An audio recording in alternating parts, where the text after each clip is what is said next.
Part 1. Weird Myths That Shaped Our Worldviews. Hey guys, welcome back to my channel. Tonight we begin with something a little offbeat. So grab your pillow, adjust your blanket, and dim the lights. Because we're drifting into the strange little stories people once told to explain the world around them. Some are charming, some are bizarre, and most are just straight up unscientific. But hey, they got entire civilizations through the night. Think of this as a guided sleepwalk through the back alleys of human imagination. You'll notice a theme. Whenever humanity didn't understand something, disease, weather, death, the unsettling fact that sometimes goats just fall over, we invented a story. And we held on to those stories like they were embroidered royal family trees.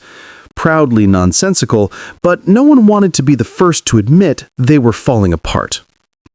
So let's begin with a myth that genuinely shaped European medicine for centuries, despite being, well, nonsense. The Four Humors. Basically a personality quiz, but deadlier. Imagine if your doctor told you, "Sir, the reason you feel unwell is that you're too full of yellow bile. Let's just drain some blood from your arm until you calm down." That was the level of scientific sophistication for about, 1800 years. Welcome to the Four Humors theory. The idea started with the ancient Greeks, because of course it did. Specifically, Hippocrates, known as the father of medicine, who also thought that women's wombs could just wander around their bodies, which is not reassuring from a man we still quote in medical oaths. Anyway, according to Hippocrates, the human body was run by four fluids: blood, phlegm, yellow bile, and black bile. Each fluid had its own vibe. Too much blood? You were cheerful, but reckless. Too much phlegm? Calm, but lazy. Too much yellow bile? Angry and restless. Too much black bile? Congratulations, you invented the concept of depression. Doctors took this system very seriously, for centuries, which is incredible because the treatment usually involved bleeding, vomiting, or being told to avoid spicy foods. In other words, your medieval physician was basically a slightly sinister diet coach. And because medieval royals had the best doctors money could buy, they also suffered the worst treatments. Take poor Charles II of Spain, the last Habsburg king. He was chronically ill, mentally unstable, and physically deformed from centuries of inbreeding. Yet his physicians kept insisting his problem was imbalanced humors. So, naturally, they bled him repeatedly. The man barely had enough blood left to keep upright, but sure, let's drain some more. It's almost poetic. The Habsburgs were already a family tree that looked like a tangled ball of yarn, and their doctors just kept unraveling them further. But let's drift from European sickbeds to something even grander. Flat Earth, the myth that refused to die. There's a certain comfort in believing the Earth is flat. It means you can see everything. There are no surprises, no continents lurking on the other side, just a big pancake world with a decorative dome overhead. Convenient. Ancient civilizations loved the flat Earth idea. Mesopotamians thought the Earth was a giant disk floating on water. Egyptians pictured it as a flat plane with a sky goddess stretched above like a cosmic yoga instructor. And the Norse? They imagined the Earth as a flat surface surrounded by a giant ocean serpent, which is honestly metal, but not terribly practical for navigation. Now, contrary to the popular myth, medieval Europeans did not all believe the Earth was flat. Most educated people knew it was round, thanks to ancient Greek calculations. But here's the twist. Just because they knew the Earth was a sphere didn't mean they had any clue what was actually on it. Which is why you get those delightfully insane medieval maps where Africa is drawn as a giant blob, and somewhere in the margins there's a note like, "Here there be dog-headed men." Still, the flat Earth idea stuck around in folk belief. Why? Because it felt logical.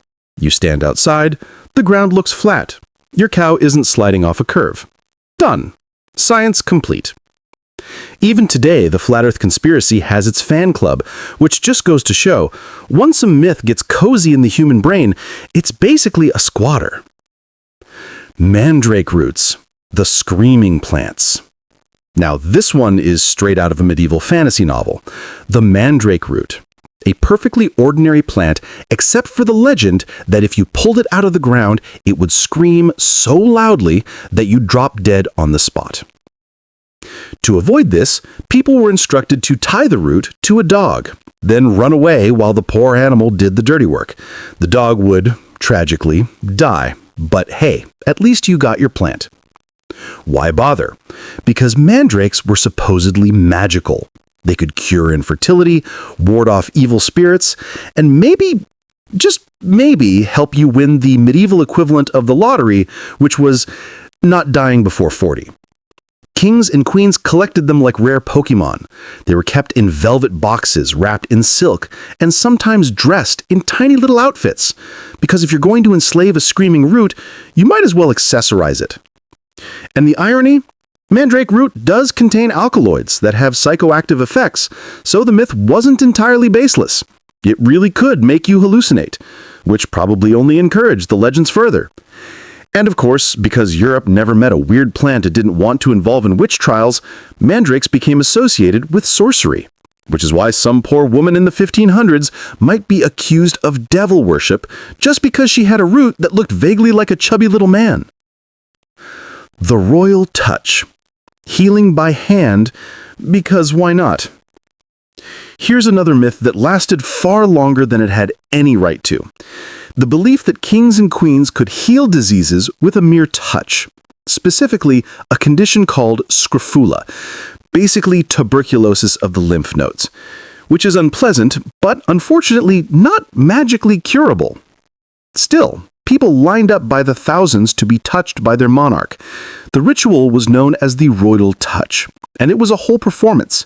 The king would place his hand on the afflicted, maybe mutter a prayer, and everyone would nod seriously as though something profound had happened. This practice went on for centuries in both England and France. Monarchs handed out special coins called touch pieces as proof of their healing power. Imagine going home with a shiny coin and still having swollen glands. But hey, at least you got a souvenir. One of the last English kings to perform the ritual was Charles II, the same Charles who spent half his reign bleeding patients with humor theory.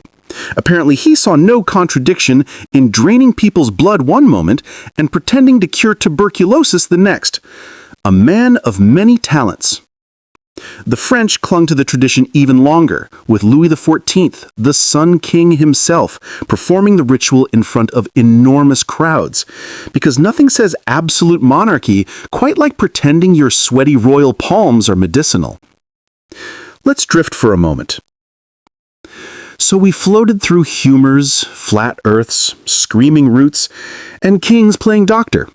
And the pattern is clear. Myths were never just stories. They were coping mechanisms. They explained illness, geography, and the terrifying randomness of life. And in a way, they made the world feel smaller, more manageable. If your body was sick, it wasn't because of a parasite you couldn't see. It was just an excess of black bile. If your crops failed, it wasn't unpredictable weather patterns. It was because the gods were cranky. Simpler. Wrong, but simpler.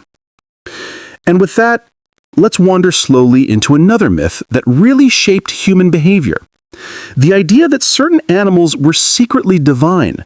Because if a dog can dig up a mandrake for you, who's to say it's not already halfway magical? Part 2. Animals with too much mythical responsibility. So, we left off with humans projecting all their confusion onto the natural world.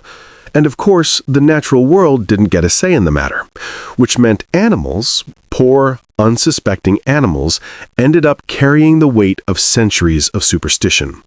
Some were worshipped like celebrities, some were accused of witchcraft, and some were given reputations so bizarre you almost feel bad for the medieval bestiary artists who had to draw them.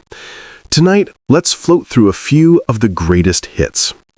Cats, from gods to witches' sidekicks. We start with the cat, beloved pet, internet mascot, and, once upon a time, terrifying supernatural menace. In ancient Egypt, cats were revered to the point of absurdity. The goddess Bastet was often depicted as a cat or a lioness, and temples were filled with feline statues.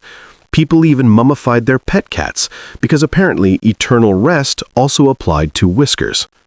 Fast forward 1,000 years, and Europe had decided cats were not gods, but agents of Satan, particularly black cats. The logic was simple. They were nocturnal, they glowed in the dark if you caught the light just right, and they had that smug, I know something you don't face. Clearly demonic. This became a problem during the Black Death.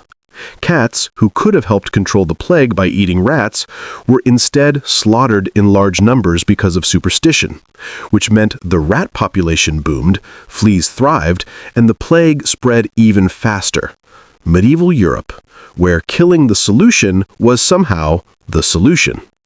And of course, cats got linked to witches. If a woman lived alone and owned a cat, suspicious. If her cat sneezed at the wrong moment, definitely sorcery. Some people even believed witches could transform into cats at night, which is flattering, in a way.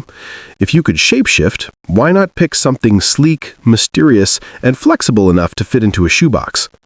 But it does mean that poor tabbies spent centuries being burned, drowned, or tossed off church towers during festivals. Humans really did not deserve cats. Cows, the holy, the helpful, and the occasional apocalyptic. Next up, the cow. Gentle, slow-moving, slightly vacant-eyed, which made them the perfect blank canvas for myth-making. In Hinduism, cows became sacred animals associated with abundance, purity, and nonviolence. Killing a cow was considered not just bad manners, but a cosmic offense. This reverence still holds today, and it's one of the longest-lasting examples of animals being mythologized into divine status. In ancient Egypt, cows were linked to Hathor, the goddess of motherhood and joy, which is kind of sweet if you ignore the fact that Egyptians also casually worshipped crocodiles, scarab beetles, and onions. Clearly, they were equal opportunity mythmakers. But Europe took the cow in another direction. Medieval Christians had this recurring nightmare that cows, or oxen or bulls, would be part of the apocalypse. Prophecies claimed beasts would rise up, cities would be trampled, and the end times would be heralded by horns. Imagine being a farmer, staring at your very normal cow and thinking, any day now, Bessie is going to summon the Antichrist. And of course, cows were blamed for disease, famine, and basically anything bad that happened near fields. Which is ironic, given they were mostly guilty of chewing grass loudly and looking vaguely confused. Beavers, the self-castrating businessmen of nature. This one is my favorite. Medieval bestiaries competently declared that beavers, when chased by hunters, would bite off their testicles and throw them down as a bribe. The reasoning was that beaver testicles supposedly contained valuable medicinal substances. So if hunters wanted them, the beaver would just cut out the middleman, quite literally. And if the same beaver was chased again later on, it would stop, lift up its tail, and display the empty space to prove it had already made its donation. Now, in reality, this entire myth was based on a misunderstanding. Beavers have scent glands near their tails that produce castoreum, a musky substance used for marking territory. Humans discovered it smelled kind of nice and decided it must come from the testicles. Science, ladies and gentlemen. The result was centuries of drawings showing heroic little beavers dramatically performing emergency surgery on themselves. Somewhere out there is a medieval manuscript in which a monk who had never actually seen a beaver decided this was perfectly plausible. And what's worse, people actually believed this was an inspiring lesson. Bestiaries described it as a moral allegory. Just as the beaver sacrifices its testicles to save its life, so too should a good Christian sacrifice worldly pleasures to save their soul. Imagine having your entire existence reduced to a sermon illustration. Poor beavers. Dogs, faithful friends, or hellhounds on the side. Dogs have always had a complicated mythic resume. On one hand, loyal companions. On the other, terrifying guardians of the underworld. In Greek mythology, Cerberus was the three-headed dog who guarded the gates of Hades. Because apparently one dog wasn't scary enough, you needed three, plus maybe a serpent tail for good measure. Honestly, it sounds like someone just kept adding features until they got bored. Meanwhile, in medieval Europe, black dogs became omens of death. People claimed to see ghostly hounds stalking roadsides at night, their eyes glowing like coals. Encountering one was supposed to mean your soul was about to be collected, which is a lot of responsibility for a creature that mostly wanted to sniff things and chase rabbits. And then, of course, we have the dog days of summer, which comes from the ancient Romans noticing that the star Sirius, the dog star, rose in the sky during the hottest part of the year. They decided the star was literally adding heat, because clearly that's how astronomy works. So depending on the era, your dog was either saving you, cursing you, or rearranging the weather. Quite a resume for man's best friend. Snakes. Cosmic villains and cosmic protectors. Snakes are basically the ultimate mythological blank slate. Some cultures saw them as protectors of life and fertility. Others saw them as incarnations of evil, and sometimes, weirdly, both at once. The Greeks had Asclepius, god of medicine, whose staff with a snake wrapped around it is still used as a medical symbol today. Snakes shed their skin, so people saw them as symbols of rebirth and healing. Fair enough. But then you also have the Bible, where the snake is Satan's ultimate disguise, ruining paradise for everyone. From that point on, European art rarely gave snakes the benefit of the doubt. The Norse had Jormungandr, the world serpent, so large it encircled the entire earth, which is terrifying but also strangely efficient. You've got your apocalypse, your sea monster, and your cosmic recycling symbol all in one creature. And of course, medieval bestiaries couldn't resist adding extra drama. Snakes were supposedly deaf, but they stuck one ear against the ground and covered the other with their tail to hear. Because that's how biology works?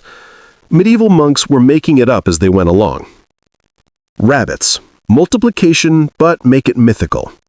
Rabbits may seem innocent, just fluffy little creatures hopping about. But for centuries, they carried some surprisingly heavy symbolic baggage. In Christian iconography, rabbits often stood for lust and unrestrained desire, because, well, rabbits reproduce quickly, very quickly. So medieval artists slipped them into the margins of manuscripts as cheeky reminders of sinful temptation. If you see a tiny rabbit in a medieval Bible, odds are it's there to judge you. On the flip side, some cultures saw rabbits as clever tricksters. The Aztecs believed in a group of divine rabbit gods who represented drunkenness. Yes, you heard that right, a pantheon of party rabbits, which honestly sounds like the kind of myth someone invents after a little too much fermented cactus juice. And in East Asia, rabbits got a far more wholesome reputation. The moon rabbit, pounding medicine with a mortar and pestle, became a symbol of longevity and wisdom, which is a nice change of pace from European monks drawing rabbits wielding swords in manuscript margins. Let's float a bit further. What's striking here is how much responsibility humans dumped onto animals. They weren't allowed to just exist as animals. Every cat was a witch. Every beaver was a morality tale. Every cow was either holy or apocalyptic. It tells you more about people than about the animals themselves. We needed companions for our fears and symbols for our hopes. And animals, quiet, mysterious, sometimes unpredictable, were the perfect canvas. So let's float onward, leaving the animal kingdom behind for a while, because humans also loved projecting myths onto the heavens, and that's where constellations come in. Stars weren't just lights in the sky, they were gods, hunters, bears, goats, and occasionally kitchen utensils. Part 3. When the sky was basically story time. So far, we've wandered through humors, flat earths, self-castrating beavers, and cats unfairly accused of witchcraft. Now it's time to look upward. Because before science gave us telescopes and space probes, humans stared at the night sky and did what we do best: made stuff up. Every twinkling dot had to mean something. You couldn't just say, "That's a ball of gas millions of light years away." No, it had to be a hunter, a queen, a giant bear, or, if you were in a practical mood, a cooking utensil. The heavens became one big mythological Rorschach test. Constellations. Cosmic connect the dots. Let's start with the Greeks, who were basically the overachievers of myth-making.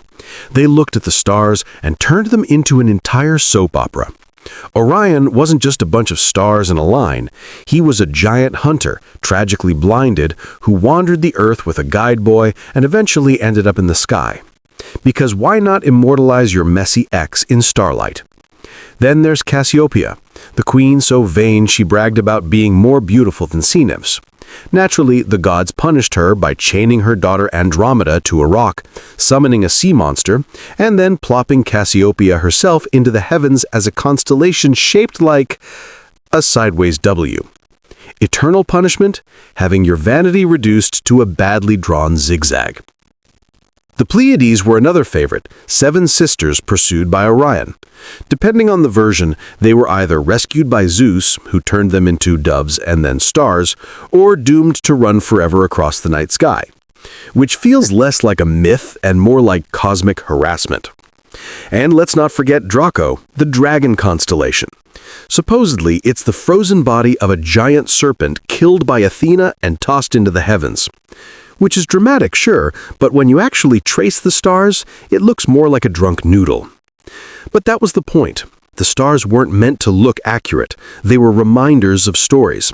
And stories, unlike astronomy, could be carried around in your head without math. Astrology. The universe cares about your love life, apparently. Of course, it wasn't enough to just name stars. People wanted the stars to care about them personally. Enter astrology. The Babylonians were the pioneers here, charting the movements of planets and constellations to predict earthly events. If Mars was in a certain position, maybe it meant war. If Venus aligned with something, romance was in the air. The logic was, if the sky is big and impressive, surely it's about us. The Greeks picked this up and tied it neatly into their zodiac, 12 signs, 12 personality types. Suddenly, your birthday determined if you were brave, moody, ambitious, or just perpetually indecisive. Basically, the ancient equivalent of a BuzzFeed quiz. Fast forward to medieval Europe, and astrology was big business. Kings hired court astrologers the way modern politicians hire PR consultants. Catherine de' Medici kept hers close at hand, asking him to predict everything from wars to dinner parties. Because why rely on common sense when you can consult the alignment of Jupiter? Even serious scholars like Kepler and Galileo dabbled in astrology, partly because it paid the bills. People wanted horoscopes, not complex equations about elliptical orbits. Imagine inventing modern astronomy and still needing side gigs as a cosmic fortune teller. And of course, astrology hasn't gone away. Your phone probably has an app for it, which just proves myths don't die, they just get rebranded. Eclipses. Cosmic anxiety attacks. Few things terrified ancient people like eclipses. The sun disappearing in the middle of the day was not something you could ignore. Obviously, something enormous was eating it. The Chinese believed a dragon was swallowing the sun. The solution? Bang pots and pans together to scare it away. Which, to be fair, is more active a response than most people have during modern eclipses. In Mesopotamia, eclipses were considered omens of disaster, usually for kings. If the sun vanished, the monarch might die. To protect him, they sometimes installed a substitute king for a few days, a random guy who would sit on the throne and absorb the cosmic bad vibes.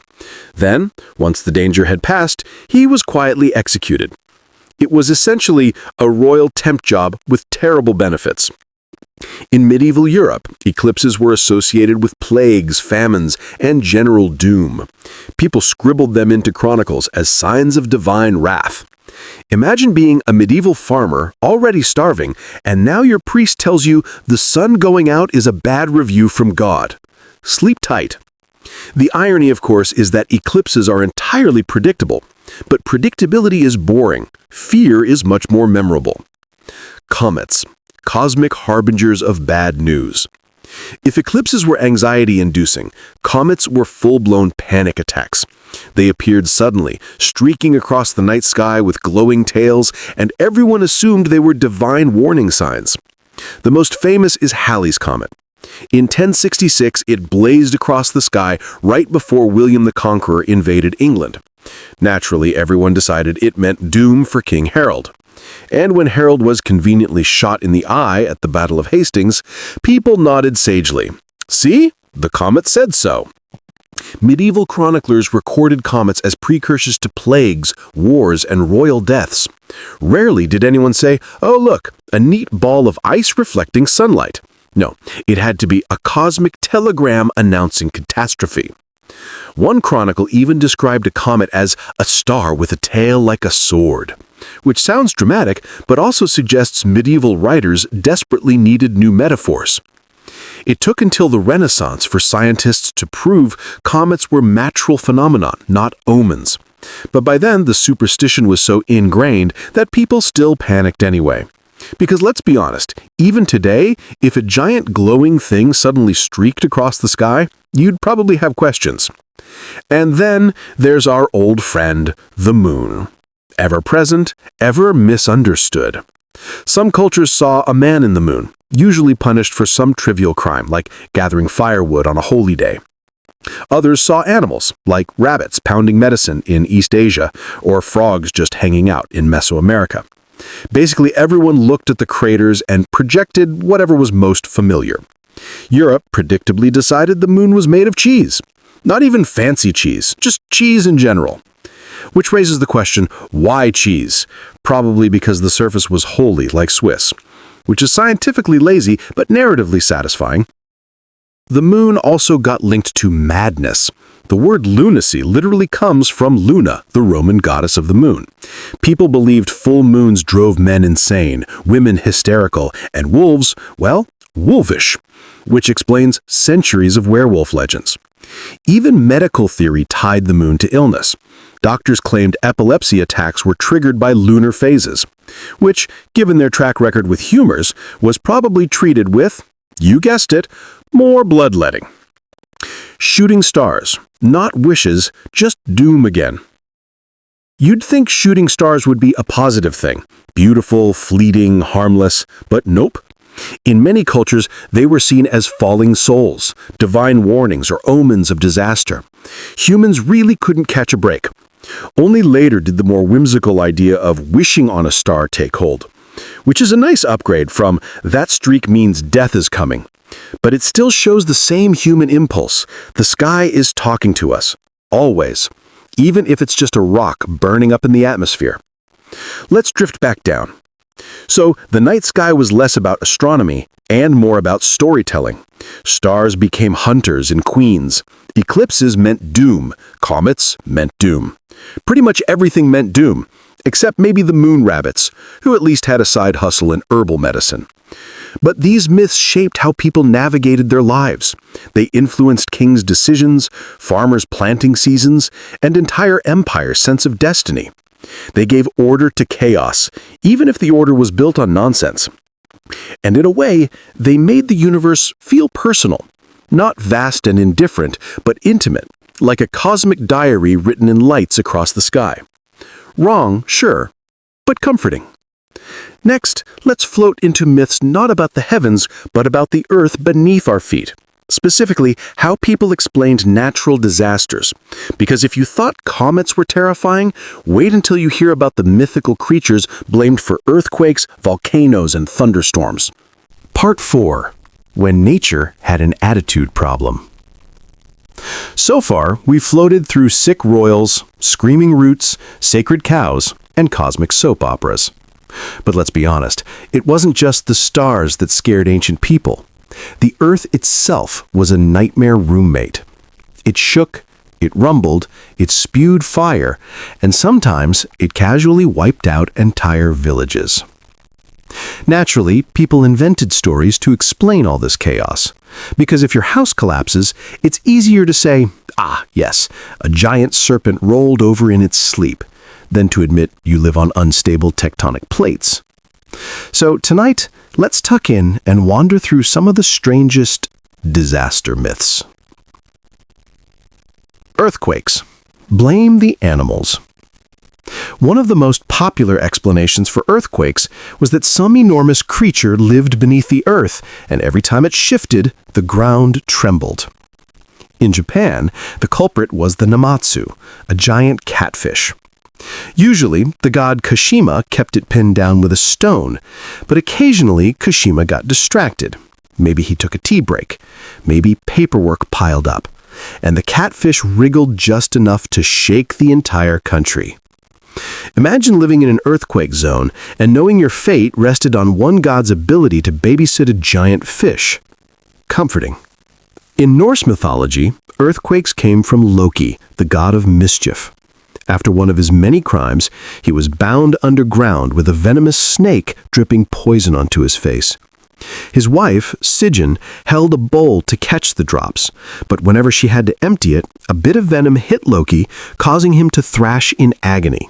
Result? Earthquake.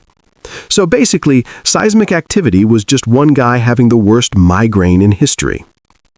The Greeks, of course, blamed Poseidon, god of the sea. He was called the Earth Shaker, because sometimes he just smashed his trident into the ground out of boredom, which is a very Greek thing. When in doubt, assume a god was throwing a tantrum. Meanwhile, in medieval Europe, some believed earthquakes were signs of divine anger, which meant sermons got very creative. If the ground shook, it was because people were sinning too much, or drinking too much, or, in one case, eating too many eels. Apparently, God really hated eels. Volcanoes. Gates of hell. Naturally. Volcanoes were even scarier. Mountains that literally spit fire. Clearly, they weren't just rocks. They were cosmic warning lights. The Romans believed Vulcan, their god of fire, had his forge beneath Mount Etna in Sicily. Every eruption was him hammering out weapons for the gods. Which is at least a little flattering. Your destruction is collateral damage from divine blacksmithing. The Greeks went with Typhon, a monstrous giant with snake legs, who was trapped under Etna after losing a battle with Zeus. His writhing caused eruptions, which is a bit less flattering. Your city was destroyed because a giant was basically doing push-ups underground. In Christian Europe, volcanoes were often described as portals to hell. Lava flows, demons escaping, smoke and fire, proof that eternal damnation had a chimney system. When Mount Vesuvius erupted, again and again, chroniclers were convinced it was God's wrath bubbling up, which is not inaccurate if you think of God as very fond of geological metaphors. Icelanders had their own twist. Volcanoes were linked to giants and trolls, often furious at being disturbed, which, given Iceland's landscape, feels fair. Live on a giant boiling rock, get myths full of grumpy fire beings. Thunder and lightning, the oldest pyrotechnic show. Then there's thunder. Few natural phenomena got more mythic explanations. Because honestly, what could be scarier than the sky itself roaring at you? For the Norse, thunder was Thor swinging his hammer Mjolnir. Every clap of thunder was him smashing giants in the face. Lightning? Just sparks flying from the hammer. Which makes sense, but that does raise the question, did Thor really need to fight giants every single time it rained? In the Greeks, predictably, they gave the role to Zeus. His thunderbolts were forged by the Cyclopses, which is impressive, custom artisan lightning weapons. Zeus basically invented Etsy, but for smiting. In Slavic myths, thunder came from Perun, another hammer-wielding sky god who hurled fiery stones at serpents. Apparently, no culture could resist combining weather with reptile drama. And in medieval Christianity, thunder was God's voice, a reminder to behave. Which sounds nice until every summer storm turned into a lecture. Imagine getting scolded by the sky every time you left the laundry out.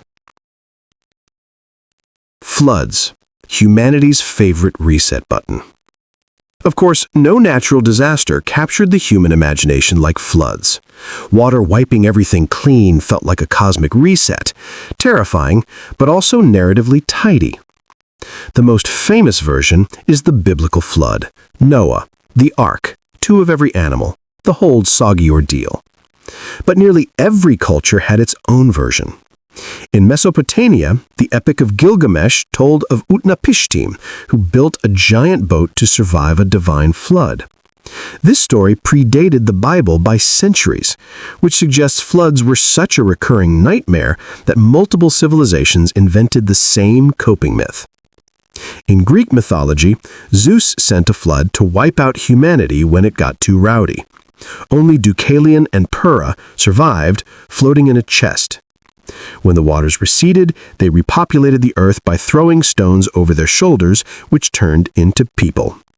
Not exactly romantic, but efficient. Even Native American tribes had flood myths, often featuring trickster animals building rafts or diving to retrieve earth from the bottom of the ocean to recreate land. Which honestly sounds more plausible than one family cramming elephants and termites into the same boat. Winds and storms, mischief in the air. Wind was another mystery force that begged for stories. Because honestly, what could be scarier than the sky itself roaring at you? For the Norse, thunder was Thor, swinging his hammer Mjolnir. Every clap of thunder was him smashing giants in the face. Lightning? Just sparks flying from the hammer. Which makes sense, but that does raise the question, did Thor really need to fight giants every single time it rained? In Slavic myths, thunder came from Perun, another hammer-wielding sky god, who hurled fiery stones at serpents. Apparently no culture could resist combining weather with reptile drama. And in medieval Christianity, thunder was God's voice, a reminder to behave. Which sounds nice until every summer storm turned into a lecture. Imagine getting scolded by the sky every time you left the laundry out. Plagues and famine. Invisible monsters. Natural disasters weren't always dramatic. Sometimes they were slow, creeping, and just as scary, which made them perfect breeding grounds for myths. The Black Death in the 14th century killed millions, but explanations were all over the place. Some said it was caused by bad air, or miasma, others by God's wrath, and some by Jewish poisoning wells, which tragically led to mass massacres. A few even blamed astrological alignments. Apparently, Mars and Saturn teaming up meant instant apocalypse. And famine, too, spawned myths. In Irish folklore, crop failures were sometimes blamed on fairy mischief. The fairy blast could ruin fields overnight, which is oddly charming until you realize people starved to death while blaming tiny, invisible pranksters. And of course, royalty got dragged in. In France, if crops failed, the king was expected to touch the problem away. Spoiler, he never did, but the myth persisted because hope is stronger than hunger. At least until the revolution. Let's ease out of the storms. So earthquakes came from wriggling fish, volcanoes were hell's chimney, thunder was a hammer workout, and floods were the universe's way of hitting the reset button. All myths built from fear, and from the human need to make the terrifying seem personal. Because randomness is unbearable. If the ground just shakes because of tectonic plates, that's cold, impersonal, and unfixable. But if it shakes because Poseidon is mad, well, maybe you can toss a sacrifice in the sea and calm him down. Wrong solution, but it feels proactive. And that's the heart of these myths. Control. Or at least, the illusion of it. Now let's ease out of the storms and into something more human again. Myths about the body. The strange, sometimes horrifying stories people told about how our insides worked long before anyone had the courage to open one up and check. Part 5.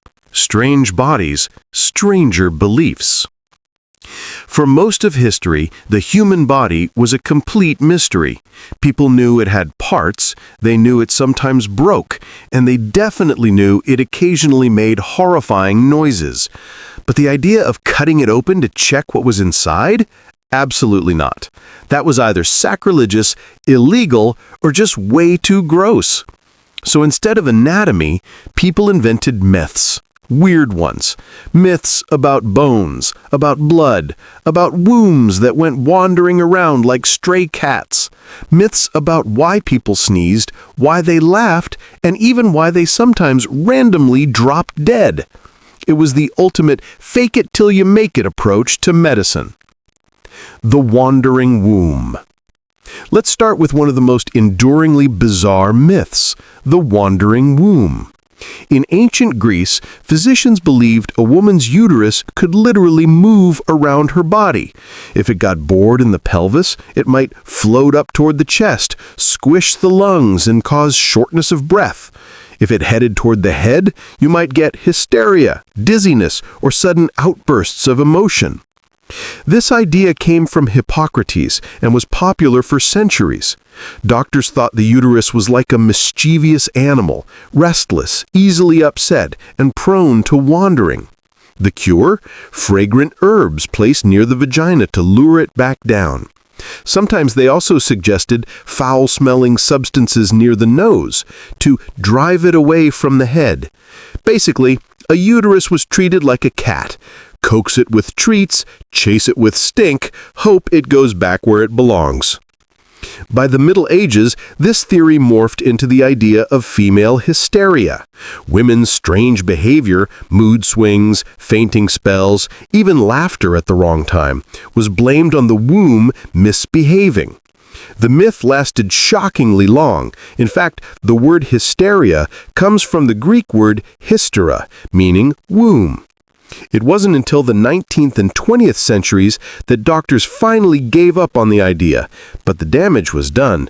The myth of the unruly female body stuck around in medicine and culture for millennia.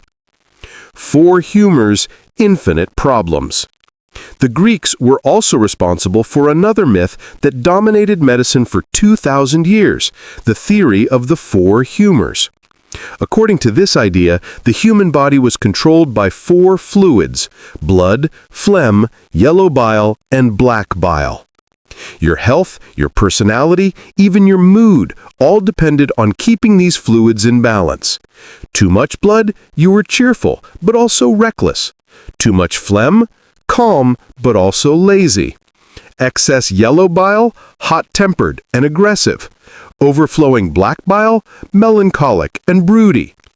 Basically, your entire identity could be explained by a leaky internal soup.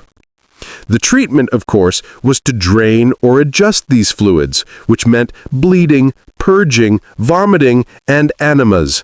Lots and lots of enemas.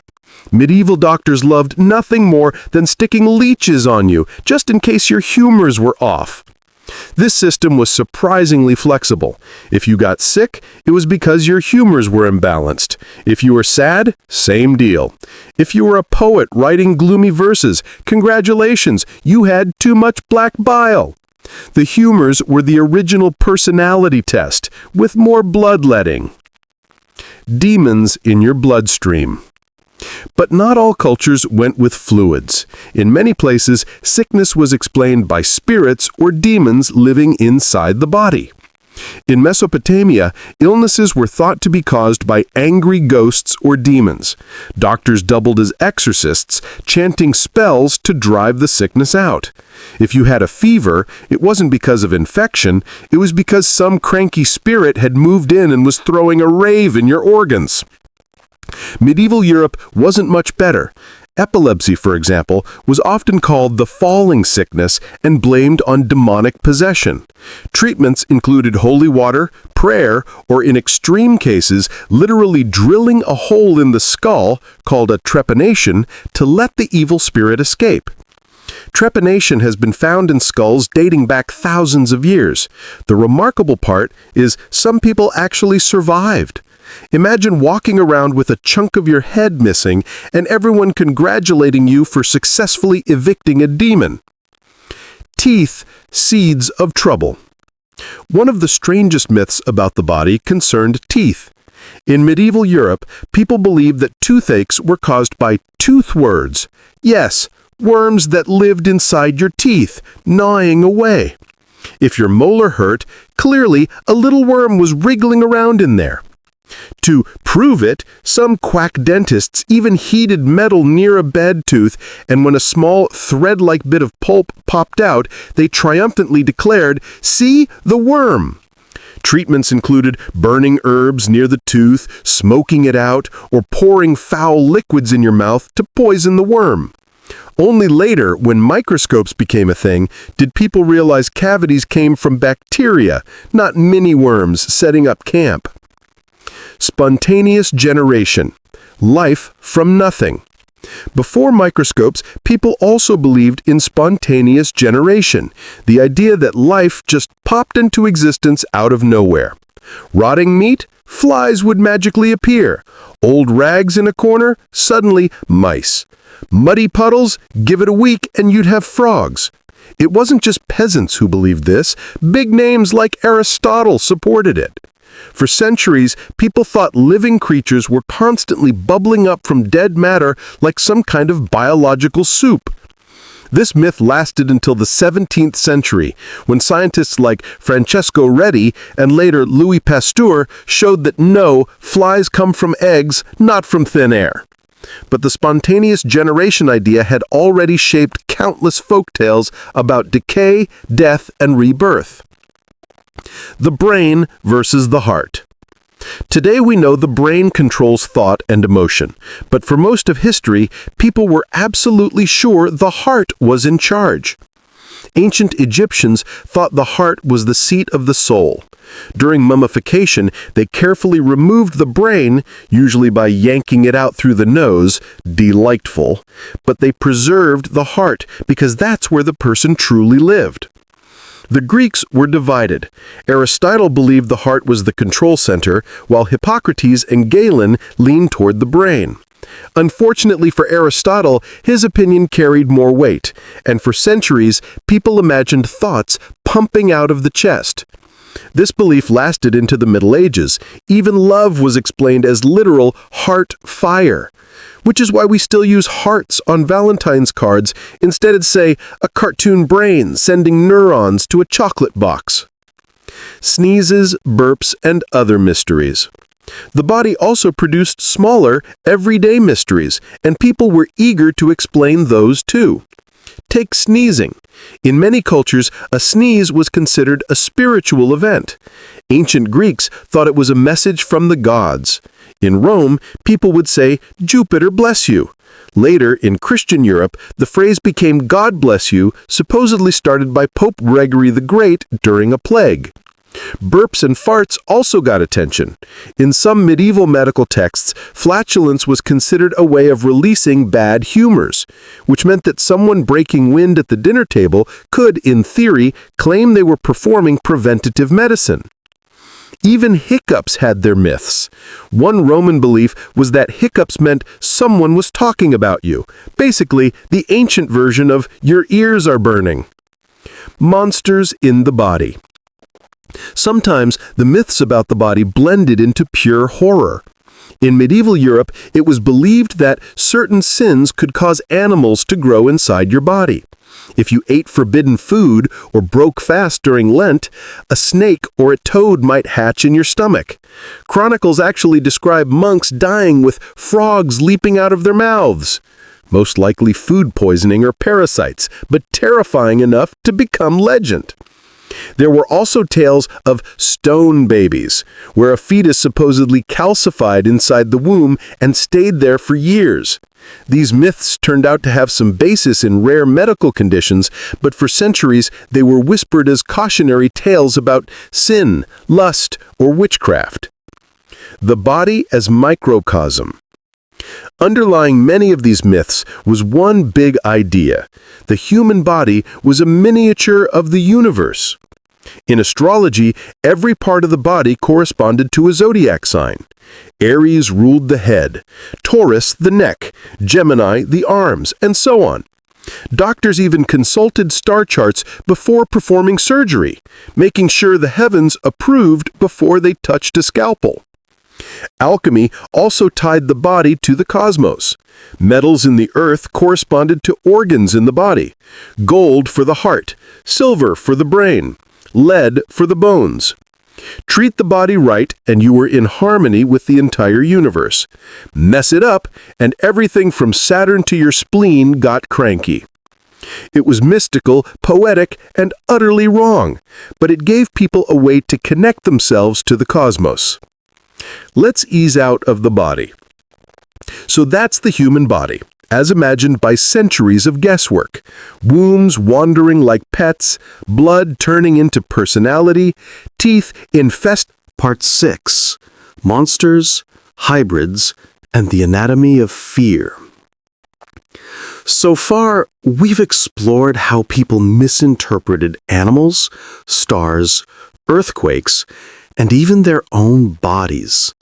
But humans have a special talent for imagining things that don't exist at all, or at least not exactly as described. Monsters and hybrid creatures have haunted myths for millennia. They were terrifying, fascinating, morally instructive, and sometimes just downright weird. Let's take a slow stroll through some of the most persistent, weirdly specific, and occasionally ridiculous mythological hybrids. Centaurs. Horses with existential problems. Centaurs are probably the most famous half-human, half-animal creatures. Part man, part horse, all drama. They originate in Greek mythology, often depicted as wild, untamed, and prone to binge drinking. The Greeks loved centaurs because they were a perfect metaphor for human duality, the rational, civilized mind versus the animalistic, primal body. Or, put more simply, men who drank too much and then blamed their inner horse. Chiron, though, was the exception. He was wise, calm, and the resident good centaur. He tutored heroes like Achilles and Jason, which is impressive. It's basically a Greek version of sending your kid to a mystical riding school where the instructors have hooves and occasionally throw goblets of wine around. Centaurs appear in art everywhere, on pottery and frescoes and epic tales. Sometimes they fight humans. Sometimes they teach them. Mostly they just stand around looking horsey, and maybe that's all mythology really needed. A creature embodying everything humans feared about themselves. Mermaids and sirens. Aquatic marketing geniuses. Mermaids are another hybrid. Half human, half fish, and apparently all trouble. The Greeks had sirens, whose singing lured sailors to their doom. Interestingly, early sirens were often described with bird bodies and human heads. Somewhere along the line, medieval artists decided fishtail equals more marketable. And voila, the modern mermaid was born. Mermaids served many narrative purposes. They were warnings about temptation, danger, and the seductive power of the sea. They also conveniently explained why sailors sometimes got lost or went mad at sea. Oh, I didn't miscalculate the tides. A beautiful aquatic woman distracted me. Sure, blame the mermaid. Folklore around the world has similar aquatic hybrids. In Japan, the Ningyo was a fish-like creature whose flesh could grant immortality if eaten, but eating it also brought misfortune. Basically, delicious but hazardous. Medieval humans were very consistent. If something is interesting, it must either kill you or make you live forever. Werewolves. Bad hair days and lunar influence. Werewolves are essentially humans with a moon-shaped identity crisis. Transformation myths are almost universal, but in Europe, lycanthropy became a symbol of humanity's hidden savagery. One popular belief was that biting or scratching by a werewolf could transmit the curse, which is very epidemiological for a myth. Another was that wearing a belt made from a wolf's skin turned you into a wolf. So, the classic warning, don't wear leather from suspicious animals unless you want existential problems. Werewolves also show up in legal history. In the 16th and 17th centuries, European courts tried people for being werewolves. Confessions were extracted, sometimes under torture, and the accused were executed. This was the law enforcing folklore, a literal bad idea all the way around moment. Vampires. Undead bad guests. Vampires are among the most enduring hybrids, though technically they're undead rather than hybrid. Still, the mythology is fascinating. Early vampire myths were less about elegance and more about horrifying decomposition. Corpses that weren't properly buried were said to rise at night to feed on the living. Villagers poked holes in bodies, staked them through the heart, and sometimes decapitated them just to be sure. The vampire myth often reflected social fears. Outsiders, the marginalized, and the suspiciously wealthy could all be labeled as vampires posthumously. It's a convenient way of saying, I don't trust this person, and neither should God. The modern vampire, sparkling or brooding, owes little to medieval superstition, but the bones of the myth, blood, death, and uncanny persistence are centuries old. And just like werewolves, vampires often remind us that the line between human and monster is worryingly thin. Chimeras. Everything you didn't need in one package. The chimera is a Greek hybrid nightmare. A lion's head, a goat's head, and a snake tail. It spits fire, it exists to terrify, and to teach moral lessons about hubris. Chimeras are less relatable than centaurs or mermaids, mostly because no one can identify with having a goat's head sticking out of your shoulder. But they were extremely popular in art and literature, appearing as the ultimate other, a creature that embodies chaos itself. The medieval imagination didn't stop with chimeras. Bestiaries describe creatures like the manticore, human face, lion body, scorpion tail. Basically, if you could combine it, someone probably did for symbolic purposes. Hybrid birds and dragons. Dragons deserve their own slow, sleepy paragraph. These creatures were hybrids, in spirit if not always literally. Lizard, snake, bat, fire, flight, teeth, claws, pick your features. In European myths, dragons were hoarders, terrifying, and often guarding something valuable. In East Asia, dragons were often wise, auspicious, and capable of controlling the weather. Same base creature, radically different personality. Hybrid birds also abound. The griffin, lion-eagle, represents strength and vigilance, while the roc, from Middle Eastern and Indian tales, is a giant bird so big it can carry elephants. Medieval storytellers loved exaggeration. Size was never too large, and danger was never too extreme. Giants, the human oops. Then there are giants. Mythically, they often served as mirrors for human folly. In Norse mythology, giants are primordial beings, chaotic and threatening, opposed to the gods. In the Bible, the Nephilim are giants born from angels and humans. In folklore across Europe, giants are lumbering, dim-witted, yet occasionally clever, teaching lessons about hubris and courage. Giants are effectively humans on steroids. They exaggerate our traits, strength, stupidity, aggression, to show the consequences of excess. And conveniently, they explain large stones, ancient ruins, and inconvenient hills. Hybrid lessons. What unites all these hybrids is that they exist to reflect human concerns. We're afraid of desire, mermaids, untamed instincts, werewolves, death, vampires, chaos, chimeras, and our own bodies running wild, centaurs. Their stories shaped by fear, curiosity, and sometimes boredom. Hybrids were also educational. They appear in art, literature, and folklore, teaching moral lessons, restraint, wisdom, courage, or just warning sailors to stay away from the ocean.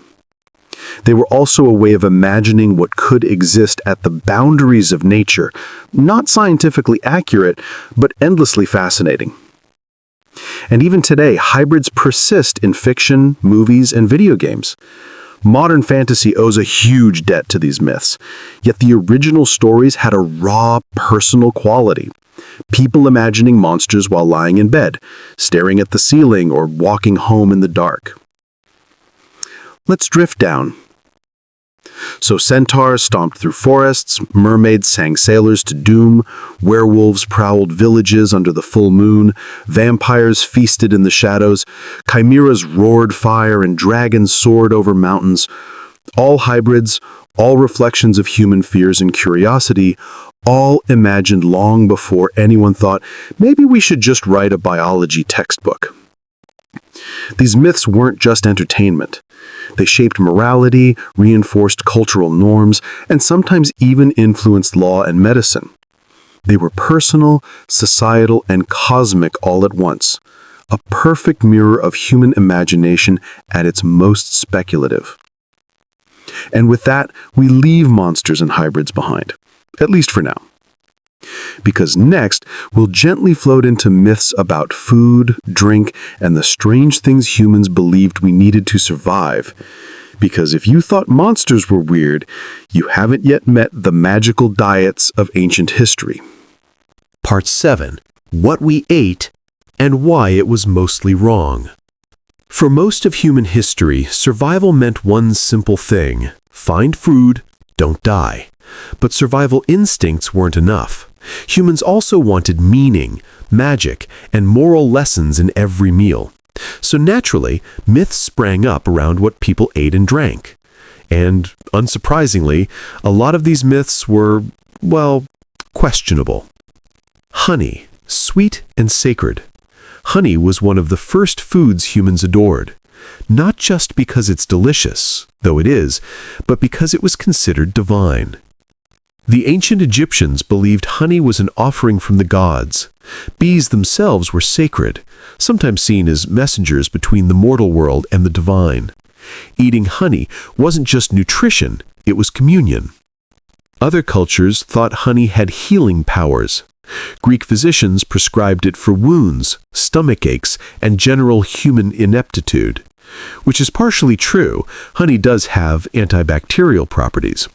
But they also believed it could preserve life itself, extend youth, and maybe even cure melancholy. Basically, honey was medieval multivitamin, sweetener, and mood stabilizer all in one. Even more entertainingly, the Chinese sometimes mixed honey with other substances to create immortality elixirs. It didn't work, of course, though it might have made the taste of longevity a bit sweeter. Salt, worth its weight in myth. Salt is another mineral humans worshipped, literally and metaphorically. Ancient Romans sometimes paid soldiers in salt, which is where the word salary comes from. Salt also had magical properties. It was believed to ward off evil spirits, purify the dead, and preserve both meat and moral virtue. People would scatter salt over thresholds, sprinkle it on newborns, or throw it over their shoulders after spilling it. A habit that survives today as superstition. For the medieval mind, salt was practically a divine substance. Not only did it flavor food, it linked humans to gods, health, and cosmic order. Also, because food without salt is bland, this gave people another reason to insist that salt was miraculous.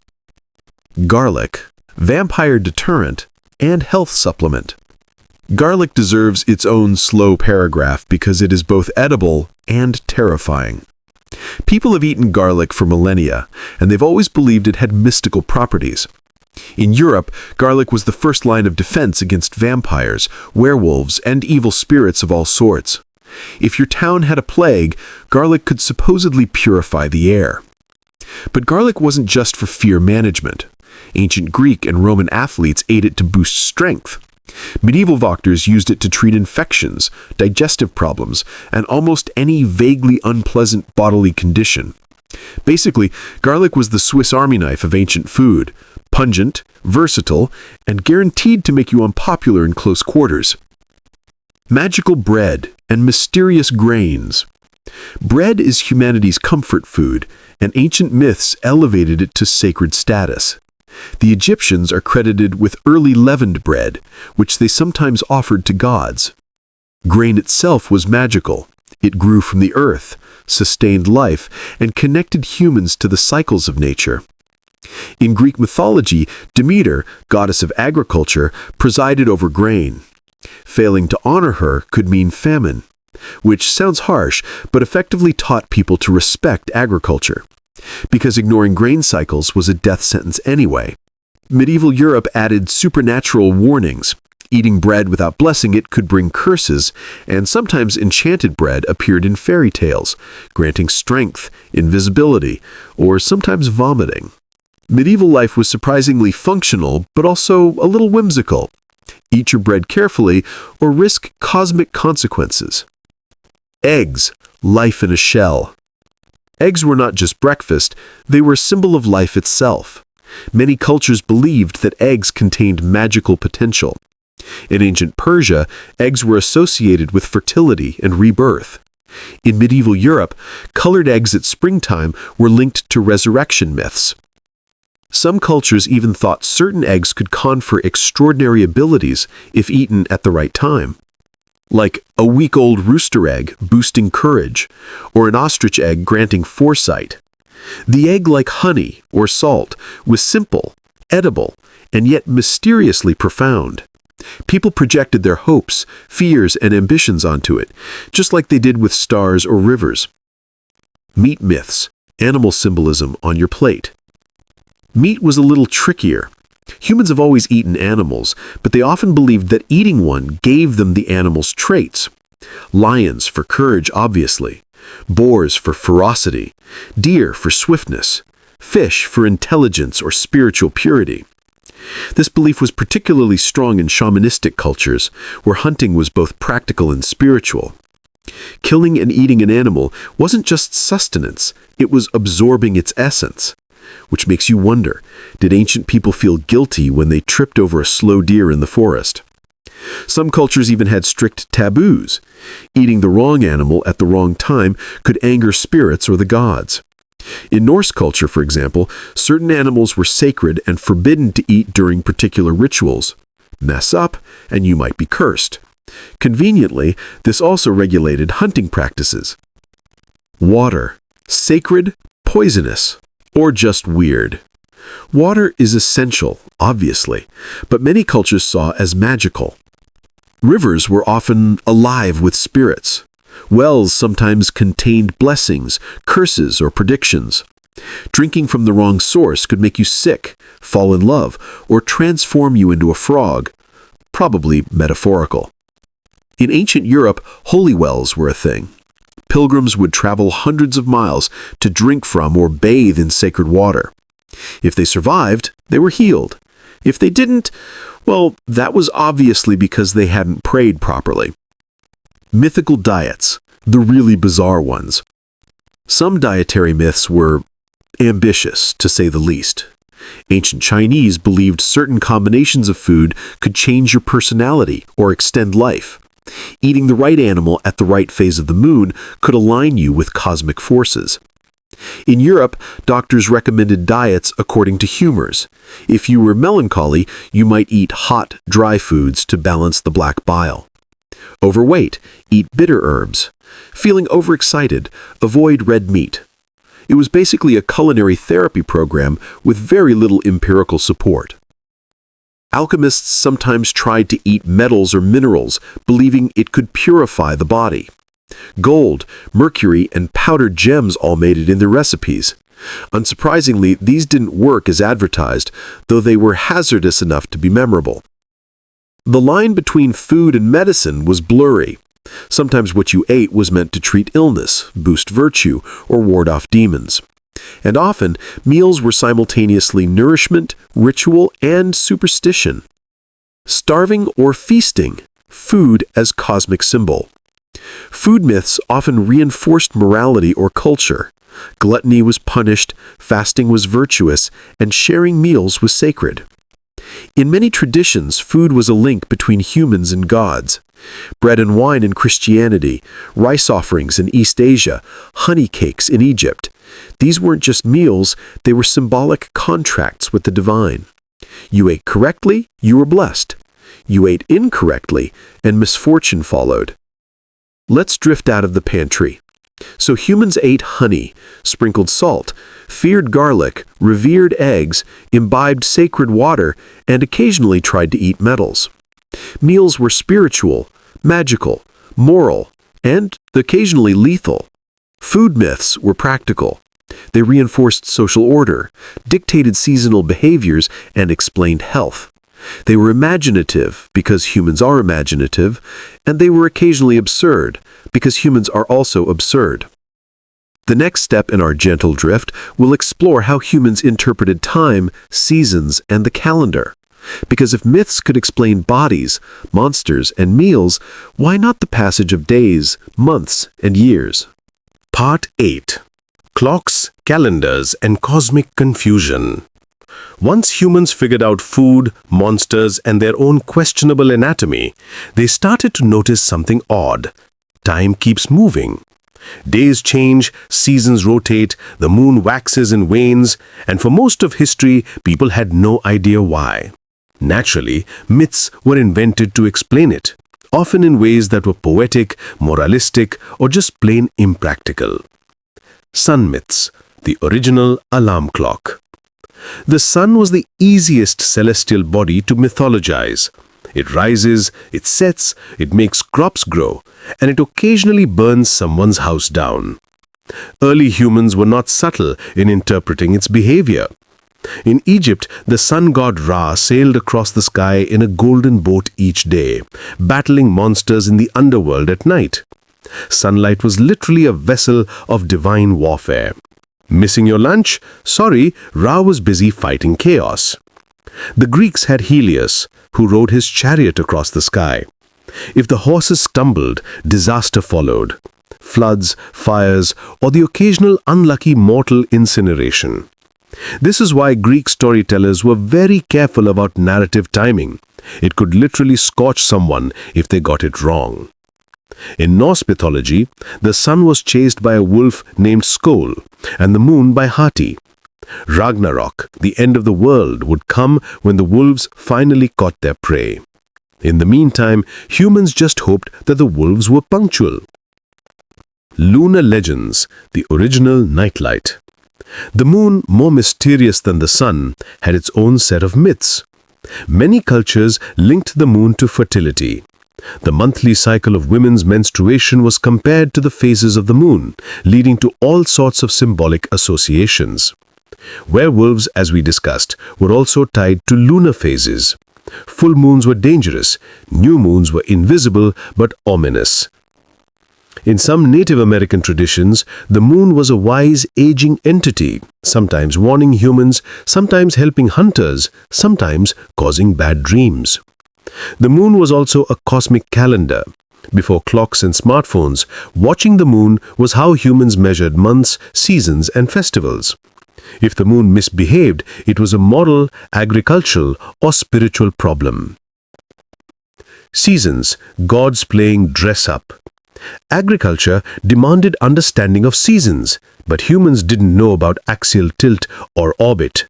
Instead, they invented deities and stories to explain seasonal change. The Greeks had Demeter and Persephone. Persephone was abducted by Hades and taken to the underworld. Demeter, her mother, mourned, and as a result, crops failed, winter. When Persephone returned, the earth bloomed again, spring. It's poetic, it's tragic, and it makes a clear point. Seasonal change equals family drama. This myth helped explain something otherwise terrifying: barren land and potential starvation. and it gave farmers a story they could repeat while planting seeds. In Norse mythology, seasons were less about family and more about cosmic balance. Heat, cold, and storms were controlled by frost giants, trolls, and other elemental forces. It was basically a seasonal fantasy soap opera. Giants are on vacation, summer. Giants are angry, winter. Humans had no influence, which, historically, is accurate. Calendars, human attempts at order. With days and seasons identified, humans tried to formalize time. Calendars were invented, but they were never simple. The Egyptians had a 365-day calendar, but forgot the leap year. The Romans adjusted it over centuries, resulting in the Julian and then the Gregorian calendars. Humans spent hundreds of years trying to reconcile lunar months, solar years, and religious observances.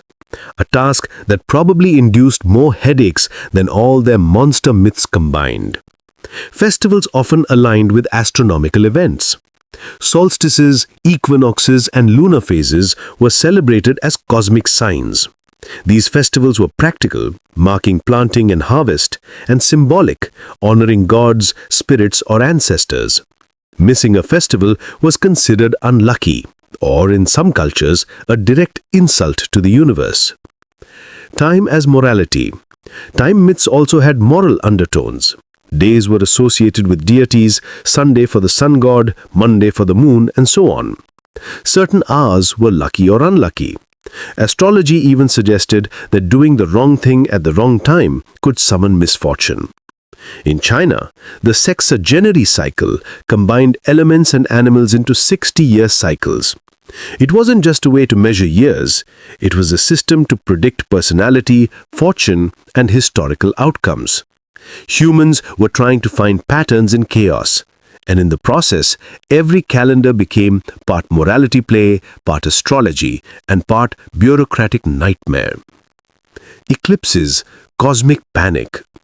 Eclipses were terrifying. The sudden disappearance of the sun or moon did not compute for early humans. Naturally, they invented myths. In China, eclipses were caused by dragons or celestial dogs swallowing the sun or moon. People would bang drums to scare the beast away. In Norse mythology, it was the wolves chasing the sun and moon, almost catching them. In Mesopotamia, eclipses were ominous messages from gods, sometimes predicting the death of a king.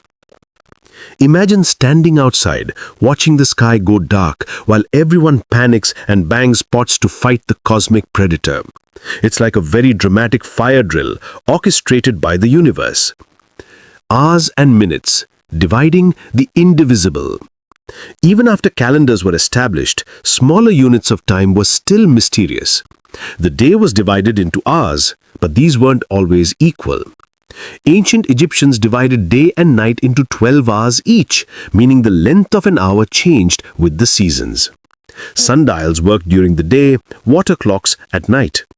In medieval Europe, monasteries rang bells for canonical hours, reminding monks to pray, eat, or sleep. Time was practical, spiritual, and occasionally arbitrary, much like everything else in history. Prophetic time. Time myths also involved prophecy. Astrologers used planetary alignments to predict wars, harvests, or disasters. People consulted horoscopes before marriage, travel, or childbirth. Some cultures believed that certain days were inherently unlucky, like Friday the 13th. Calendars in this sense were less about measuring time and more about navigating fate.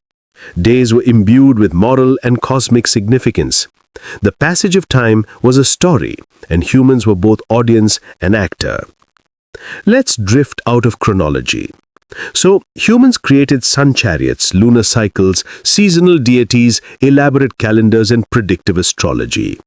All of it attempted to explain the relentless, impersonal flow of time. Without these myths, ancient people would have had no framework for understanding months, years, or the timing of festivals. With them, they could pretend, at least narratively, that the cosmos made sense, that the sun rose and set with intention, and that human action mattered in the grand scheme of the sky. Time myths were comforting, poetic, and occasionally inconvenient.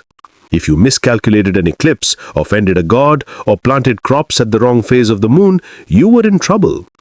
But they also show humanity's remarkable capacity to impose order, story, and moral meaning onto something utterly indifferent. Next steps. From here, we'll move from the cosmic to the domestic. Myths that governed home, family, and daily life, from childbirth and marriage to chores and neighborhood etiquette. Because once humans figured out monsters, food, and time, they realized the real chaos was waiting right in their own homes. Part 9. Home, Hearth, and Household Folly. By the time humans had mastered monsters, food, and time, they discovered something even more chaotic: their own homes and families. Surprisingly, myths proliferated in domestic life just as much as in the heavens. Birth, marriage, chores, and neighborly behavior were all wrapped in superstition, moral lessons, and occasional nonsense. Birth. The world's first panic room. Childbirth has always been both miraculous and terrifying, which naturally gave rise to myths. In many cultures, midwives were the first line of defense, part nurse, part magician, part therapist, part exorcist. Ancient Egyptians believed that protective amulets could ensure a safe birth, while Greeks sometimes invoked deities like Ilyathea, goddess of childbirth. Some myths were quite practical. Women were warned not to curse or laugh too loudly during labor, lest the baby be born with deformities. Other advice was less practical.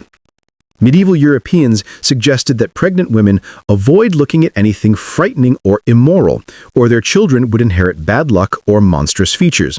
Basically, don't let your imagination ruin your kid's face. There were also myths about supernatural interference. Lilith, in Jewish folklore, was said to prey on newborns and mothers. Protective charms, recitations, and rituals were common across cultures, turning birth into both a medical and magical event. Household spirits, the original roommates. Once the baby survived, households themselves were seen as inhabited by spirits. In Slavic cultures, the domovoi were household spirits who could help or harass families depending on how they were treated. Leave the floor dirty or insult the spirit, expect mischief. In Japan, zashiki warashi were childlike spirits bringing fortune or occasionally chaos into a home. The ancient Romans had laudes and penates, guardian spirits of the home and pantry. Daily offerings of food were meant to keep them happy, which explains why ancient kitchens often smelled like incense and last week's bread. These myths reinforced behavior. Respect your home, keep it clean, and treat the pantry well. Ignore it, and maybe the spirit would hide your shoes or make the milk spoil. Marriage myths. Love, luck, and curses. Marriage has always been stressful, so it's unsurprising that myths grew around it. In medieval Europe, it was believed that choosing the wrong spouse could doom your household. Astrology, divination, and even examining animal entrails were used to predict marital compatibility. Some cultures thought that seeing your future spouse in a dream was a legitimate form of matchmaking. Of course, dreams are unreliable, so couples ended up married based on a mix of superstition and parental authority. Fertility myths were also common. Couples might perform elaborate rituals to ensure children, from planting seeds certain phases of the moon to reciting specific prayers. Interestingly, myths also reinforced gender norms. Women were often warned to remain modest and obedient, while men were encouraged to demonstrate bravery and provide protection. Domestic life became a narrative stage where cosmic forces and moral lessons played out daily. Cleaning and chores, magic in the mundane. Even mundane tasks carried mythological weight. Sweeping the house after dark was often discouraged in Europe, lest you sweep away luck or summon spirits. Knives left out overnight were believed to bring quarrels or misfortune. Laundry hung in certain directions might attract or repel supernatural beings. In essence, household chores weren't just practical, they were ritualized moral acts, where attention to detail could protect the family from both tangible and invisible threats. Animals in the home, portents and companions. Pets and domestic animals were not exempt from mythology. Cats, for example, were sometimes revered, sometimes feared. Ancient Egyptians worshipped them, while medieval Europeans associated black cats with witches. Dogs were protective, loyal, and occasionally prophetic. Seeing a howling dog at night could be an omen of death or misfortune. Chickens, horses, and even mice carried symbolic meanings. Losing a chicken might mean poverty or misfortune, while a dog's unusual behavior could predict weather, illness, or supernatural events. Animals were both companions and warnings, teaching humans to interpret everyday behavior as signs from a broader cosmic order. Food preparation, ritual, and risk. Even the kitchen was myth-laden. Certain foods were avoided at specific times due to superstition. For example, it was believed that cooking meat on certain holy days could anger deities. Recipes themselves were often magical, blending practical ingredients with symbolic ones. Salt and herbs might not only flavor a dish, but protect against disease or evil spirits. Fermentation, baking, and brewing were sometimes treated as magical processes. Wine, beer, and bread had symbolic power beyond nutrition, often involved in domestic and religious rituals. In other words, cooking wasn't just survival, it was domestic magic, an everyday performance of cosmology and morality. Child-rearing, training for fate.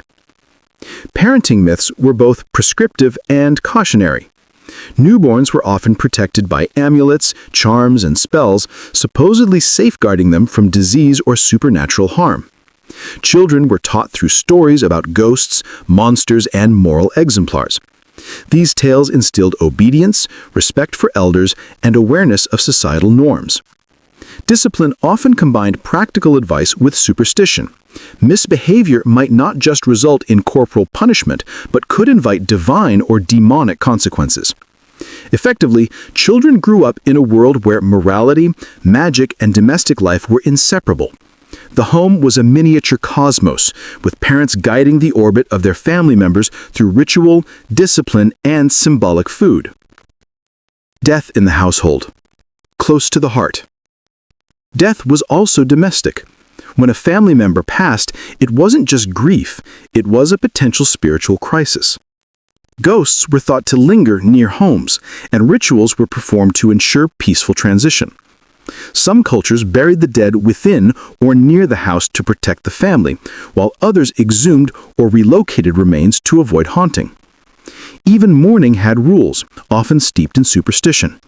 The type of clothing worn, the direction of prayers, and the objects placed near the deceased were all considered essential to avoiding misfortune. In essence, homes were spaces of life and death, magic and morality, survival and imagination.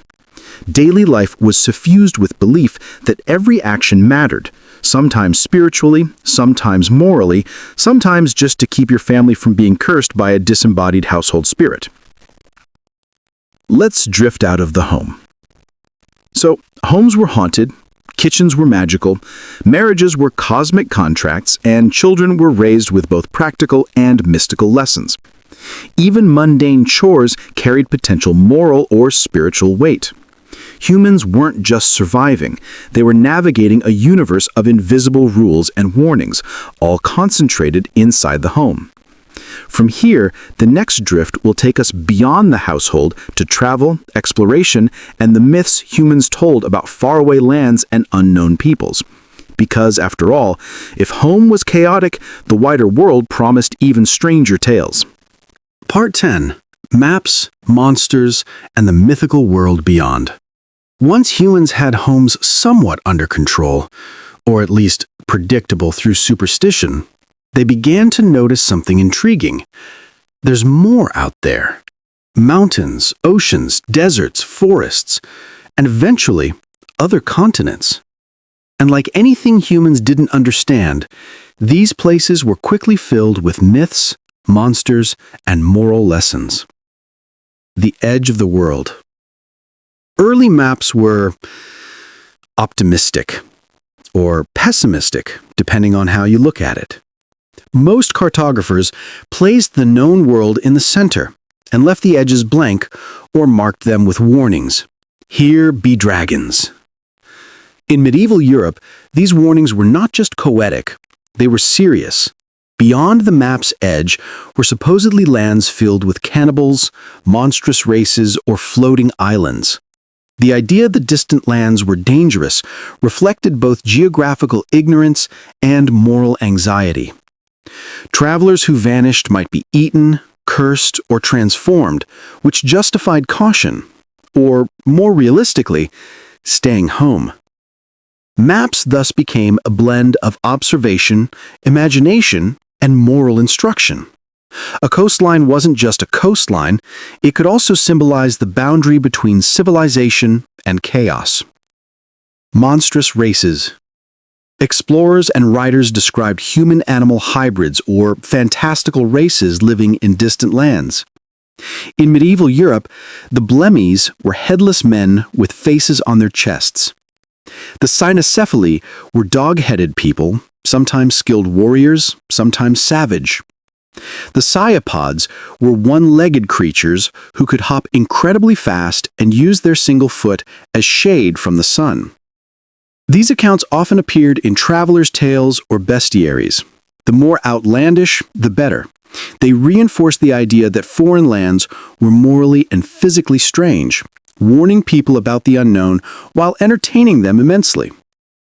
The fountain of youth and eternal life. Exploration myths often involved magical sustenance, the ultimate human obsession. Ponce de Leon famously searched for the fountain of youth in Florida, motivated by the dream of eternal vitality. Whether he believed it sincerely or used it as a marketing angle, the legend stuck. Other explorers sought land of milk and honey, fertile valleys, or rivers whose water could cure disease or confer strength. These myths were practical in a way. They motivated travel, motivated settlement, and justified expensive expeditions. And if you came back empty-handed, at least you had an entertaining story about why the natives were keeping the magical water a secret. Lost civilizations and buried cities. Humans also imagined entire civilizations hidden from view. Atlantis is the classic example, a technologically advanced city swallowed by the sea. Philosophers, poets, and adventurers argued endlessly about its location, largely based on conjecture and wishful thinking. In the Americas and Africa, Europeans imagined lost cities of gold.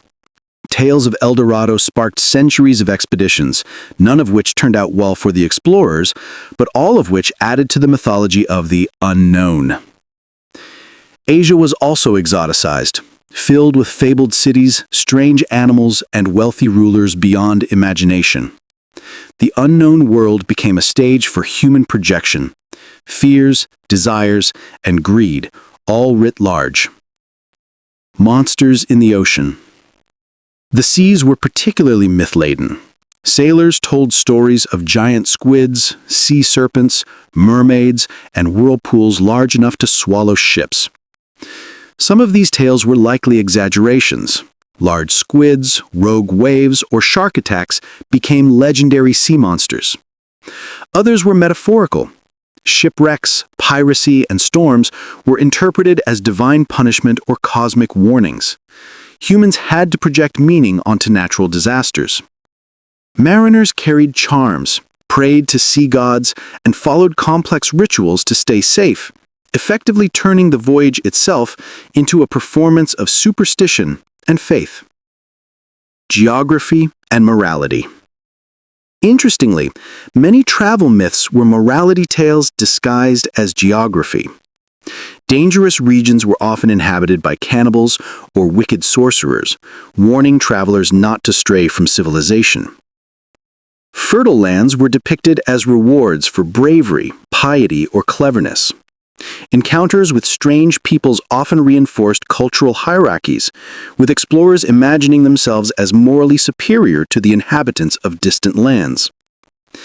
These stories justified colonization, conquest, or trade in ways that seemed natural at the time. The world is full of monsters, treasures, and moral tests. Navigate wisely and you succeed. Fail, and the dragons get you. Mythical creatures abroad. Many myths from travel accounts blended known animals with the imaginary. The unicorn appeared in Asia, sometimes described as a large horse with a single horn, sometimes as a goat or deer hybrid. It was considered a symbol of purity, rarely captured, but often sought after by kings. Elephants, while real, were exoticized in Europe. They became symbols of royal power, monstrous size, and foreign mystique. In Africa, explorers described pygmy tribes in fantastical terms, exaggerating size, abilities, or behavior to make the unfamiliar more digestible to European audiences. Essentially, any unfamiliar species, human or animal, was fair game for embellishment. Humans had a talent for turning the unknown into a story, a cautionary tale, or a commodity. The role of travel myths in science.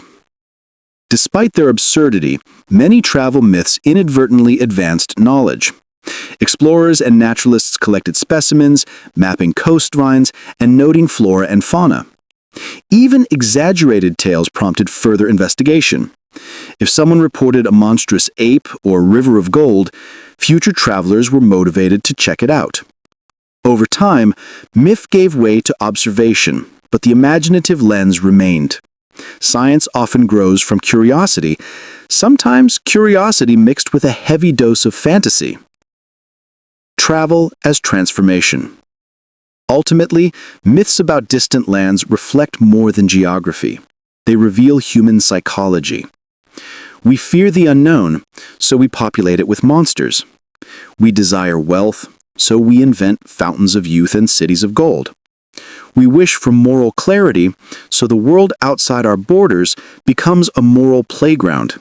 The good are rewarded, the wicked punished, and the foolish devoured by giant serpents. Travel myths helped humans process uncertainty, plan exploration, and encode moral lessons in narrative form. They made the unknown less random and more meaningful. Let's drift home again. After imagining monsters, distant cities, and impossible landscapes, it's easy to forget that these myths also prepared humans for the real world. Unexpected obstacles, strange peoples, and the sheer scale of Earth itself. Travel myths are part of the same pattern we've seen all along. Humans invent explanations, patterns, and moral lessons wherever knowledge is incomplete. Whether it's monsters in the sea, strange tribes, or mystical fountains, myth is a human attempt to tame chaos with narrative. Next, we'll continue exploring myths by drifting into disease, healing, and the strange remedies humans believed in. Because if monsters at sea were dangerous, nothing was more terrifying than invisible sickness lurking in your own body or town. Part 11. Plagues, Potions, and Peculiar Prescriptions. If humans had learned anything from monsters, food, and distant lands, it's that danger often lurks unseen, and nowhere is this truer than in the realm of disease. Long before germ theory, medicine was a curious blend of observation, superstition, and straight-up imaginative nonsense. Ancient theories, four humors, and cosmic balance. The Greeks and Romans formalized one of the earliest medical frameworks, the humoral theory. The human body contained four fluids: blood, phlegm, black bile, and yellow bile. Disease occurred when these humors were out of balance. Too much black bile? You might be melancholic. Excess phlegm? Probably lazy or ill-tempered. Too much blood? Overly passionate and may be prone to nosebleeds. Doctors prescribed diets, bloodletting, and purges to rebalance humors. Modern readers may cringe, but in context, it was systematic. And it also conveniently allowed physicians to claim expertise, while the patient mostly endured uncomfortable treatments. Humoral theory persisted for over a millennium, influencing European, Middle Eastern, and Asian medicine. Every sneeze, fever, or mood swing could be interpreted through this lens. Humans believed the body reflected cosmic and seasonal patterns, a logical, if occasionally lethal, connection. Plagues and pestilence, invisible monsters. Plagues were humanity's great equalizer, terrifying, indiscriminate, and utterly mysterious. Without understanding germs, people turned to myth to explain epidemics. The Black Death in the 14th century in Europe inspired all kinds of imaginative theories: bad air, divine punishment, Jewish conspiracies, and alignment of the planets. Each theory reflected cultural anxieties more than biology. People often relied on charms, amulets, and rituals to protect themselves. Carrying fragrant herbs, wearing lucky symbols, or reciting prayers became common preventative measures. It's hard to argue with prayer, but not especially effective. Public rituals like processions and flagellation were attempts to appease divine forces. Sometimes, unfortunately, they spread disease further, which is ironic in a way the medieval mind might have called cosmic testing. Disease myths were also social lessons. Those who violated moral, religious, or civic rules were more likely to be blamed for sickness. Humanity loved turning misfortune into a moral narrative. Sickness was rarely random. Magical remedies, potions, poultices, and poisonous herbs. Healing was both art and guesswork. Ancient and medieval medical practices ranged from practical to absurd. Plants were the first medicines. Willow bark for pain, true, but also mandrake for infertility or hysteria, less true, and potentially lethal. Animal parts were sometimes prescribed. Bones, feathers, or powdered horns were thought to cure various ailments. It's hard to imagine, but people genuinely believed that ingesting part of an animal could transfer its properties, courage, vitality, or immunity. Alchemy blurred the line between medicine and magic. Physicians sought elixirs of life, powders of invisibility, and transmutations of sickness into health, blending chemistry, superstition, and narrative in every treatment. Quarantine. Practical myth in action. Some public health measures had practical roots, though often mixed with mythology. In medieval Venice, ships arriving from plague zones were isolated for 40 days, hence quarantine. The duration of 40 days was both logically protective and symbolically significant, with biblical echoes. 40 was a number associated with trials, punishment, and transformation. Quarantine illustrates the blend of empirical observation and cultural symbolism. Humans tried to protect themselves while embedding meaning into the rules. Disease as divine or demonic intervention. Many diseases were attributed to supernatural forces. Possession by spirits or demons could manifest as fever, seizures, or other unexplained symptoms. Sins, broken taboos, or angered gods were blamed for epidemics or personal illness. Healing often required not just medicine, but ritual, confession, or appeasement, reinforcing the link between morality and physical well-being. This worldview made disease moral as well as physical, an idea deeply ingrained in culture. It also meant that curing someone often involved both practical treatment and social/spiritual correction. Superstitions about contagion. Even without understanding germs, humans noticed patterns. These patterns became mythicized rules. Avoiding certain people, animals, or places was sometimes effective, even if the reasoning was fantastical. Touching or consuming specific substances could be protective: garlic, herbs, holy water, or powdered roots. Humans were experimenting empirically, even if the theory behind it was imaginative. superstition and observation coexisted in every remedy. Mental health, spirits, humors, and madness. Mental illness was particularly fertile ground for myth. Melancholy, mania, and epilepsy were often interpreted as spiritual possession, curse, or imbalance of humors. Treatments included exorcism, purging, and herbal remedies, all aimed at restoring balance or expelling invisible invaders. Some historical accounts describe individuals locked away, treated cruelly, or subjected to bizarre therapies. These practices were tragic, yet often intended as a combination of care and cultural interpretation. Healing as ritual. Medicine was rarely purely clinical. It was ritualized. Prayers, incantations, and charms were used alongside poultices and potions. Healing often involved community participation, reinforcing social cohesion while confronting illness. In this sense, myth and medicine were intertwined. To heal was to understand, respect, and narrativize the forces acting on the body. Lessons from medical myths. Medical myths reflect enduring human themes: fear of the unseen, germs, spirits, cosmic influence, desire for control, remedies, rituals, and quarantine. Moral interpretation, illness as punishment or opportunity for virtue. Blending observation with imagination. Some treatments worked, some killed, most were neutral. Even today, echoes remain. The human impulse to narrativize illness persists in stories about wellness, superfoods, and holistic healing. Myth never truly disappears. It just evolves. Let's drift out of the sick room.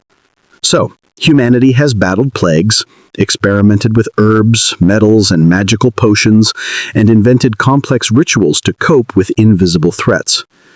Disease was personal, social, and cosmic, and myths helped humans make sense of it all. From here, the next drift will gently explore wars, politics, and rulers' eccentricities, showing how even power and governance became myth-laden narratives, often as irrational, moralizing, and absurd as any household or medical tale. Part 12. Thrones, Tyrants, and Tall Tales. Once humans had homes, food, monsters, time, and medicine sorted, or at least mythologized, they turned their attention to those who claimed to rule over them.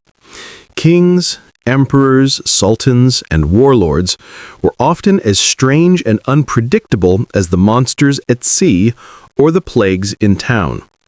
Unsurprisingly, myths flourished around leadership, blending fact, legend, and imagination.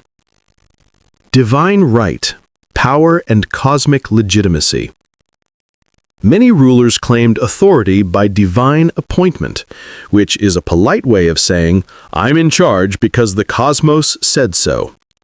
In Europe, kings were anointed with holy oil, literally imbibing divine favor to justify taxation, war, and occasional eccentric decrees. Pharaohs in Egypt were considered living gods. Their word wasn't merely law, it was a reflection of cosmic order.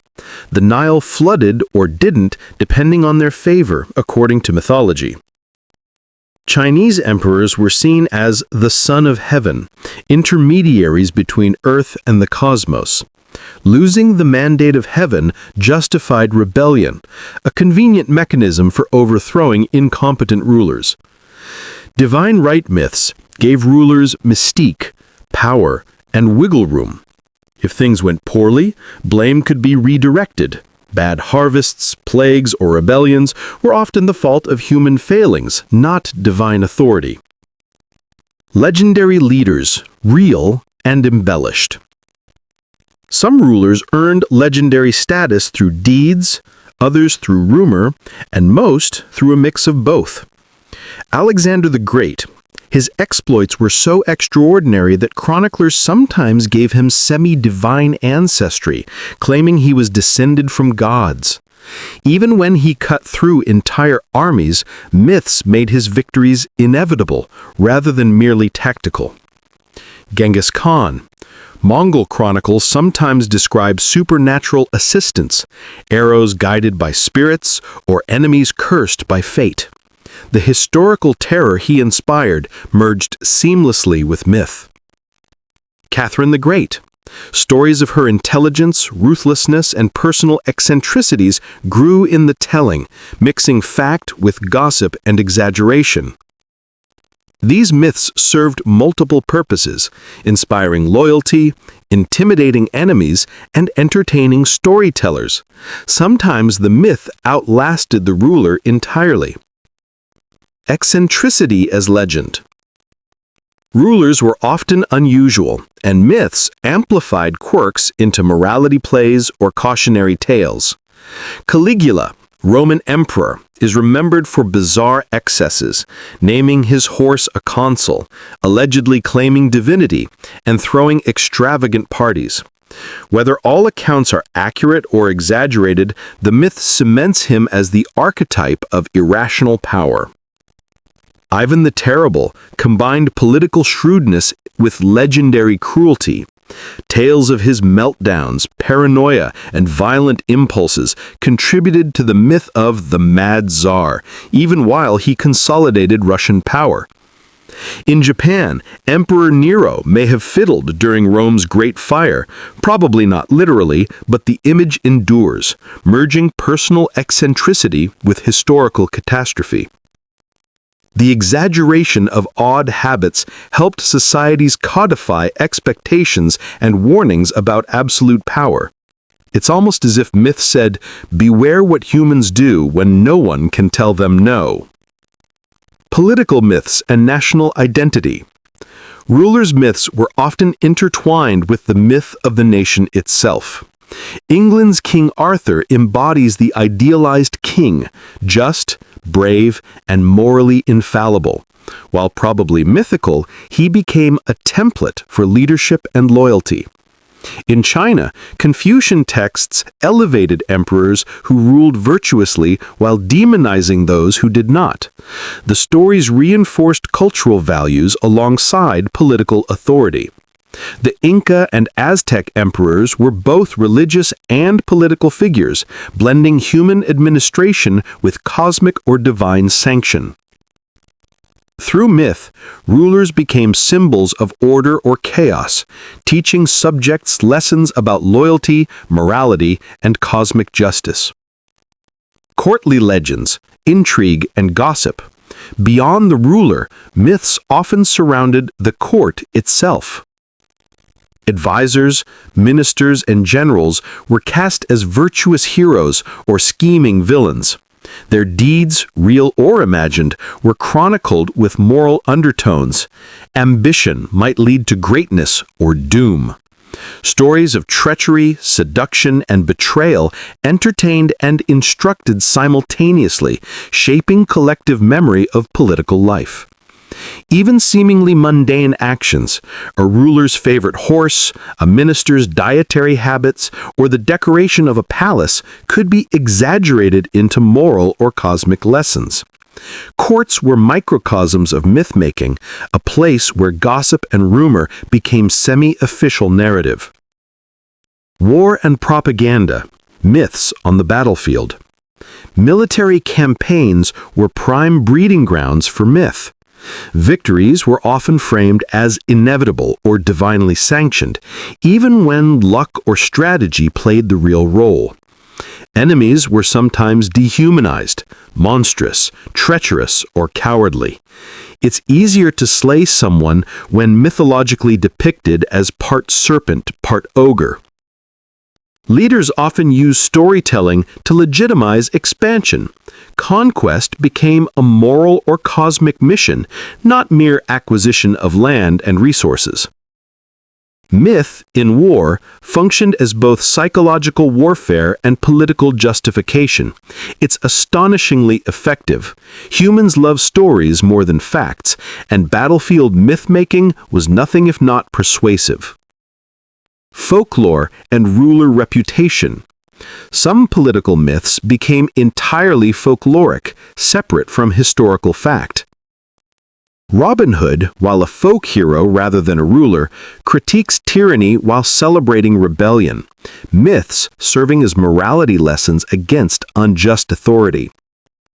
Joan of Arc blends religion, patriotism, and personal courage into a mythic figure whose deeds inspired generations. Monarchs like Henry VIII became associated with personal legend, wives, feasts, and unpredictable temper, the myth outlasting nuanced historical record. Folklore preserves the emotional and symbolic truths of leadership, even when factual truth is messy or inconvenient. Eccentricity and policies and urban legends. Many rulers inspired myths simply by doing unusual things. Peter the Great of Russia reportedly toured Europe in disguise to study shipbuilding and culture. This alone spawned countless stories of secretive misadventures, some true, some embellished. Emperor Elagabalus of Rome allegedly introduced bizarre religious rituals and dining habits. Accounts may exaggerate the oddness, but they cemented his reputation as eccentric, immoral, or divine adjacent. In England, King John's taxation policies became legendary for cruelty, even though they were relatively standard fiscal measures for the time. The myth emphasizes moral outrage over bureaucratic reality. Sometimes a ruler's eccentricity became their defining myth, outlasting policies, victories, and defeats. Let's drift from thrones to society. Rulers' myths were mirrors of human imagination, moral, entertaining, cautionary, and occasionally absurd. They show how societies interpret authority through narrative, emphasizing virtue, vice, and cosmic justice. The next drift will explore cultural beliefs about the death, the afterlife, and the supernatural, because if rulers inspired myth, humans naturally wondered what awaited them after life's peculiar chaos. Part 13. Shadows, Spirits, and the Great Beyond. If rulers were the stars of earthly myth, death was the inevitable cosmic finale, mysterious, universal, and naturally fertile ground for storytelling.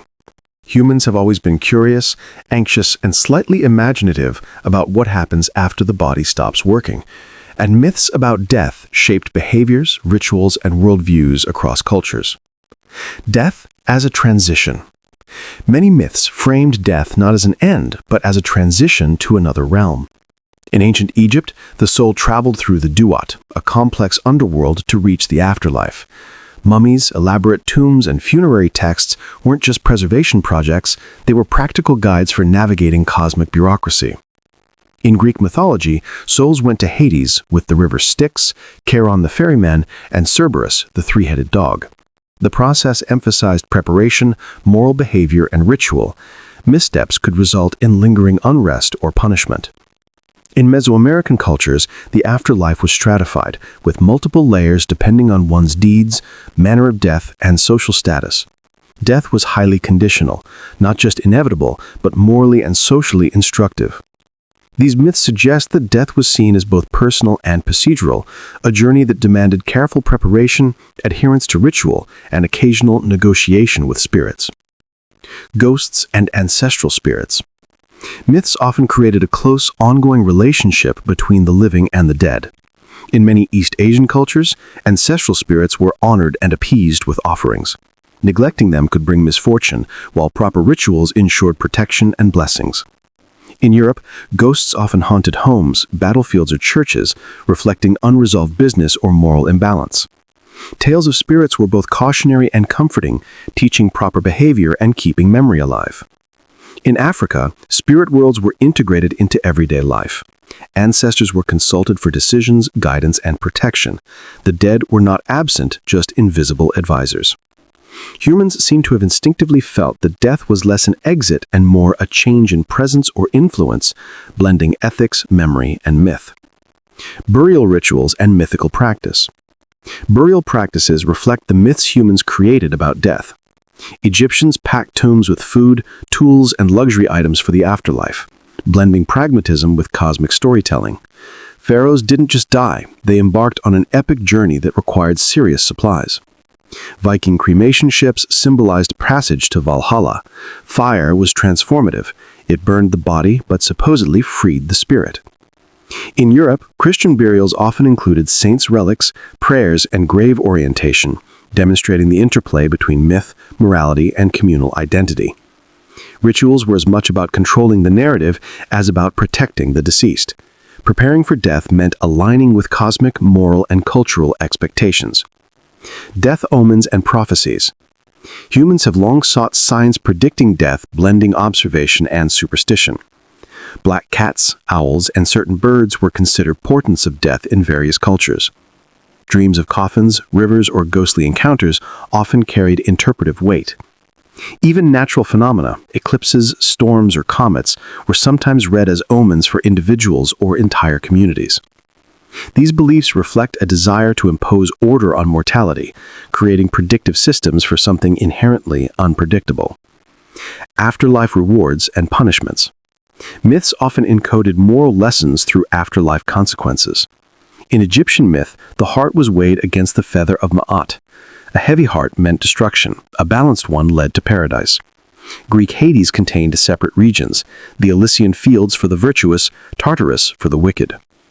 Norse Valhalla rewarded warriors, while dishonored deaths went to hell, an underworld less glamorous but still structured. By assigning moral significance to posthumous fate, myths incentivized behavior in life.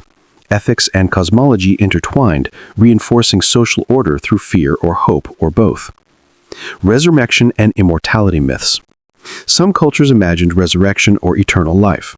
Christianity introduced resurrection of the body and eternal life for the faithful. In Mesopotamia, stories of Gilgamesh and others explored immortality, often illustrating human limits and the inevitability of death. Eastern philosophies like Hinduism and Buddhism embraced reincarnation, framing life and death as cycles rather than singular events. These myths address humanity's desire to defy mortality, whether through literal return, spiritual continuity, or symbolic transformation. Death myths in popular culture and folklore. Even everyday folklore engages with death myths. Skeletons, grim reapers, and dancing corpses symbolize mortality in digestible visual forms. Funerary festivals like Mexico's Dia de los Muertos blend remembrance with celebration, softening fear through ritualized storytelling. Tales of cursed tombs, haunted houses, and restless spirits persist, teaching lessons while entertaining communities. Death myths, in short, permeate both elite cosmology and popular imagination, showing a universal human concern. The psychological function of death myths. Why so much energy devoted to death narratives? Comfort. Framing death as a journey or cosmic process reduces anxiety. Order. Moral and ritual frameworks give structure to otherwise chaotic events. Memory. Myths preserve social memory, honoring ancestors while warning future generations. Meaning. Integrating death into a larger cosmic story satisfies a deep human need for narrative coherence. Even when myths conflict, exaggerate, or contradict reality, they provide psychological scaffolding, helping humans face the inevitable. Let's drift from shadows. Death myths remind us that humans are storytellers above all else. Every culture attempts to frame mortality with narrative, morality, and ritual, transforming the terrifying into something digestible, sometimes poetic, sometimes bureaucratic, sometimes absurdly practical. From here, the next drift will explore myths of love, desire, and relationships, the other side of human life, where emotion and imagination collide just as fiercely as death, monsters, and disease. Part 14. Hearts, Desire, and Legendary Lovers. If death myths explore endings, love myths explore beginnings, and everything in between.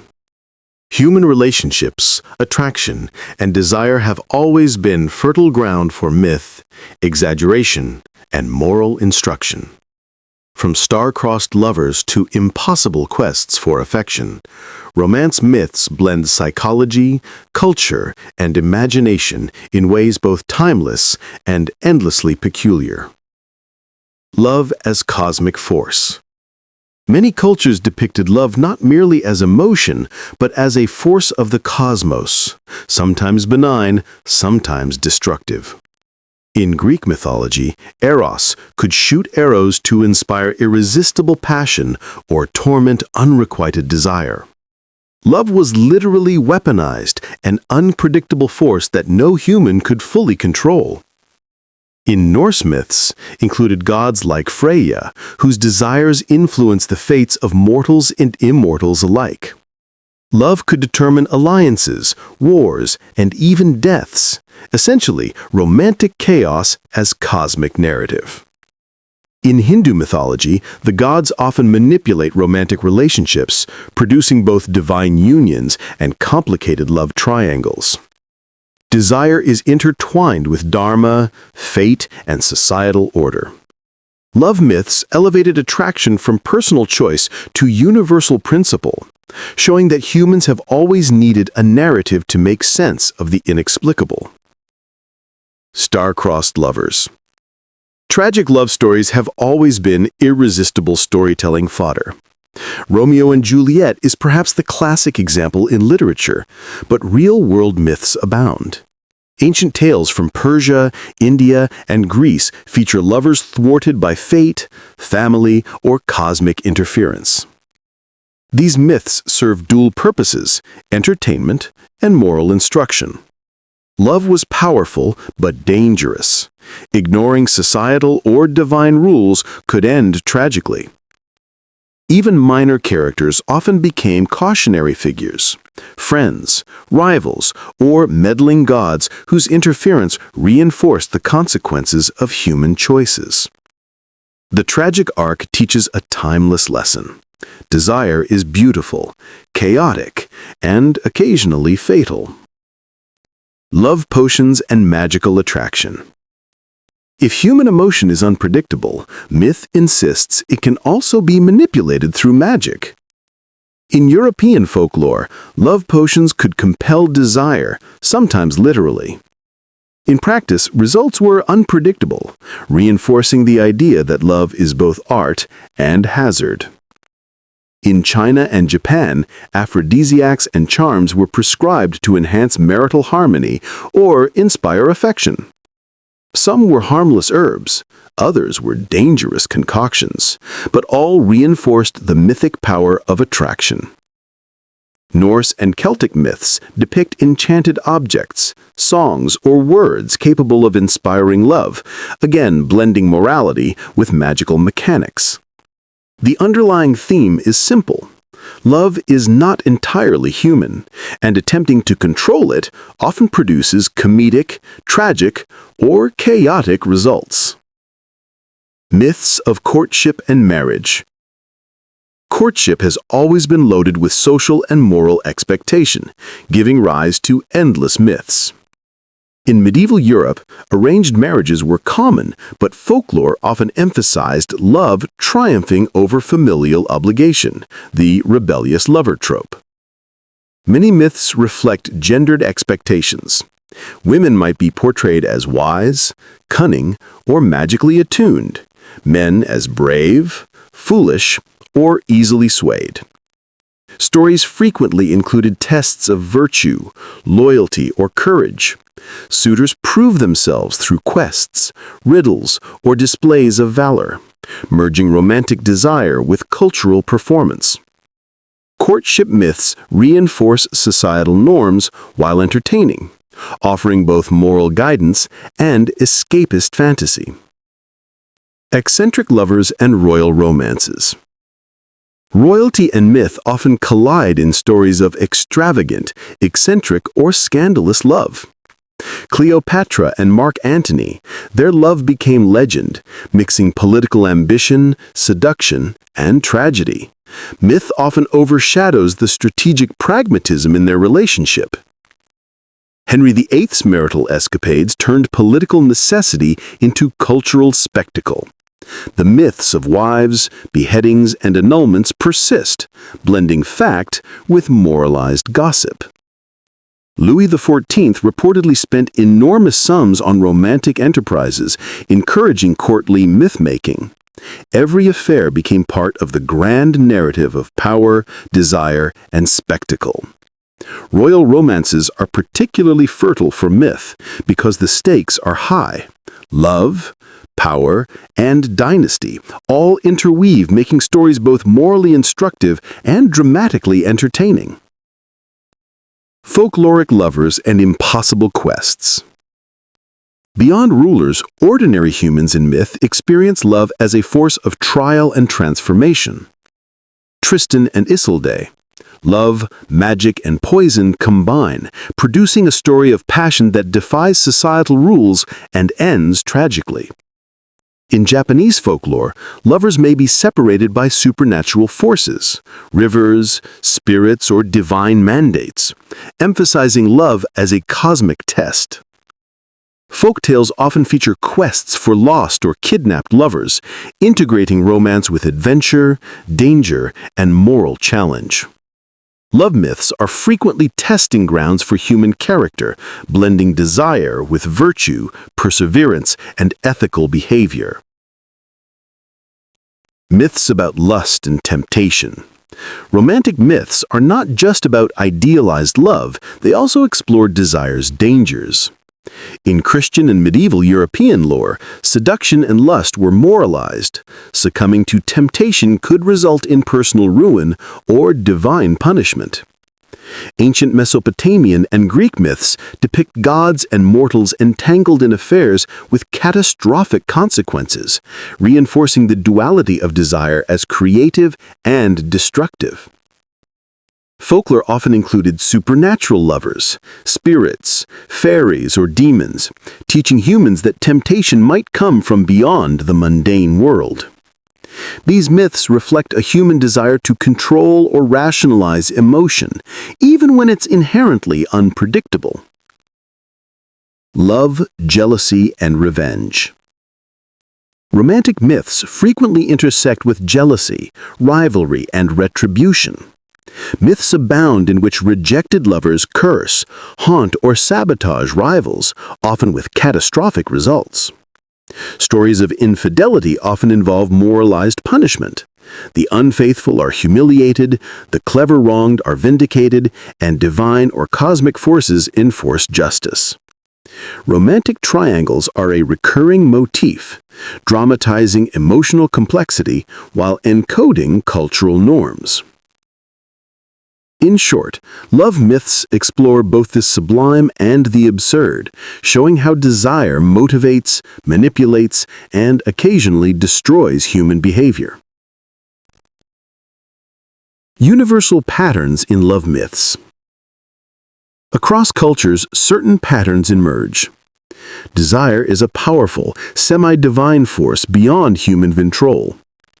Trials, tests, and quests are common mechanisms for love narratives.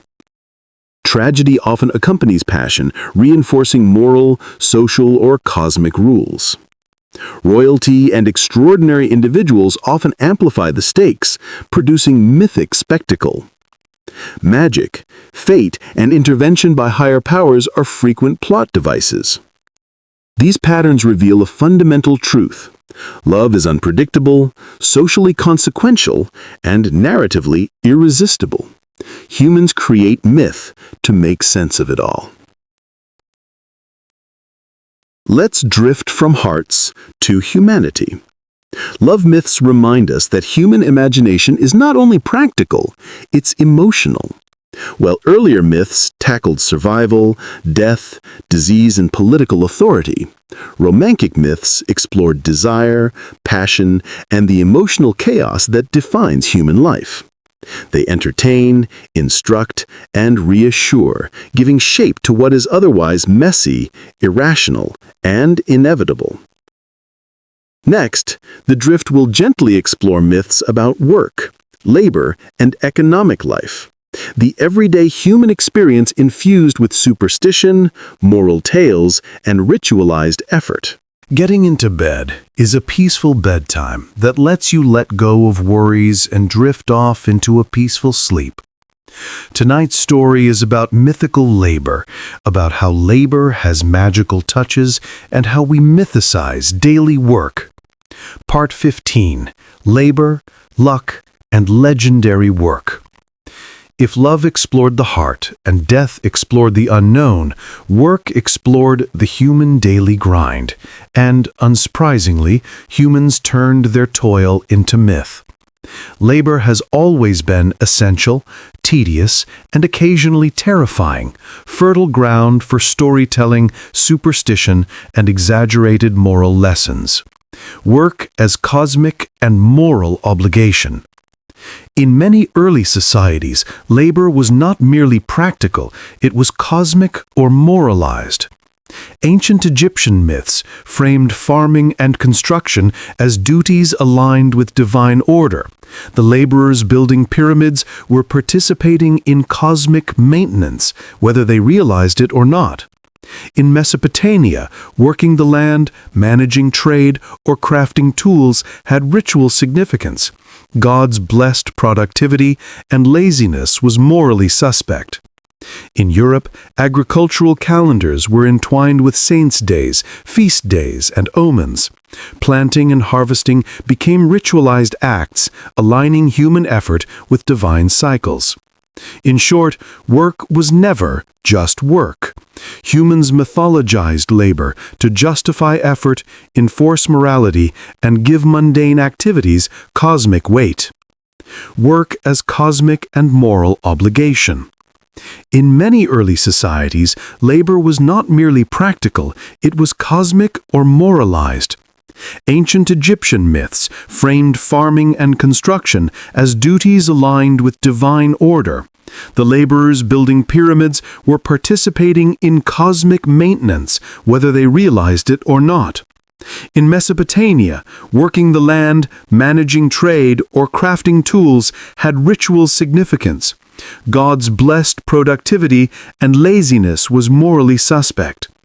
In Europe, agricultural calendars were entwined with saints' days, feast days, and omens. Planting and harvesting became ritualized acts, aligning human effort with divine cycles. In short, work was never just work. Humans mythologized labor to justify effort, enforce morality, and give mundane activities cosmic weight. Myths of wealth and poverty. Economic life is particularly rich in myth. People have long tried to explain why some prosper while others struggle. Ancient myths often framed wealth as a reward for virtue or cleverness, and poverty as punishment for laziness, sin, or divine disfavor. In Norse mythology, dwarves produce gold and treasures in secret mines, magical beings controlling the flow of wealth. Humans, naturally, were left to envy, work hard, or steal. European folklore frequently included tales of lucky fools, magical patrons, or cursed inheritances, blending morality, entertainment, and the desire to rationalize inequality. Economic myths often reflect anxiety about scarcity and opportunity, explaining the unpredictable nature of trade, farming, and inheritance. Magical work and labor myths. Humans have long imagined that work could be augmented, influenced, or controlled by magic. Fairies, elves, or spirits were believed to assist in crafts, weaving, or farm labor in many European folk tales.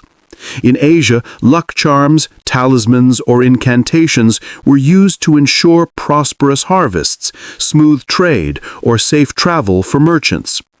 Myths reinforced the idea that human effort alone was insufficient. Some divine or supernatural favor was required to succeed. The underlying message is gently humbling. No matter how skilled or industrious, humans were partly subject to forces beyond their understanding, and myth provided a framework to conceptualize that. Quests and heroic labor. Labor myths often elevate work to heroic or narrative levels. Epic tales feature artisans or farmers who perform extraordinary tasks, sometimes at divine behest, sometimes as personal feats. The Greek myth of Daedalus and Icarus combines craft, skill, skill and disaster, showing both the potential and peril of labor. In folklore, building magical structures, taming wild animals, or crafting legendary objects frequently requires persistence, cleverness, and courage. Work is, in these myths, both a moral and practical arena. Success requires skill, luck, and adherence to cosmic or social rules. Guilds, apprentices, and ritualized skill. In medieval and early modern Europe, trade guilds formalized myths about labor. Apprenticeships were part technical training, part initiation, often wrapped in ritual. Secret knowledge, ceremonial oaths, and symbolic objects reinforced both skill and identity. Stories of master craftsmen imbued with almost supernatural ability encouraged apprentices and reinforced guild prestige. Certain tools, colors, or symbols carried mythic significance, signaling competence, authority, or membership. Guilds codified not only knowledge, but the mythology of labor, transforming daily work into a cultural narrative of excellence and morality. Farming, seasons, and agricultural myths. For most of human history, survival depended on successful farming, and myths grew around seasons, fertility, and harvests. In Greek mythology, Demeter and Persephone explain the cycle of the seasons. Human labor aligns with divine rhythm, and neglecting the gods or the land leads to famine. In Mesoamerica, maize myths reflect the sacredness of agriculture, connecting labor to ritual, sustenance, and divine favor. Harvest festivals, planting rituals, and agricultural calendars are all myths in practice, guiding effort, reinforcing social cohesion, and providing emotional reassurance. Work in these myths is never isolated. It's deeply intertwined with social, religious, and ecological systems.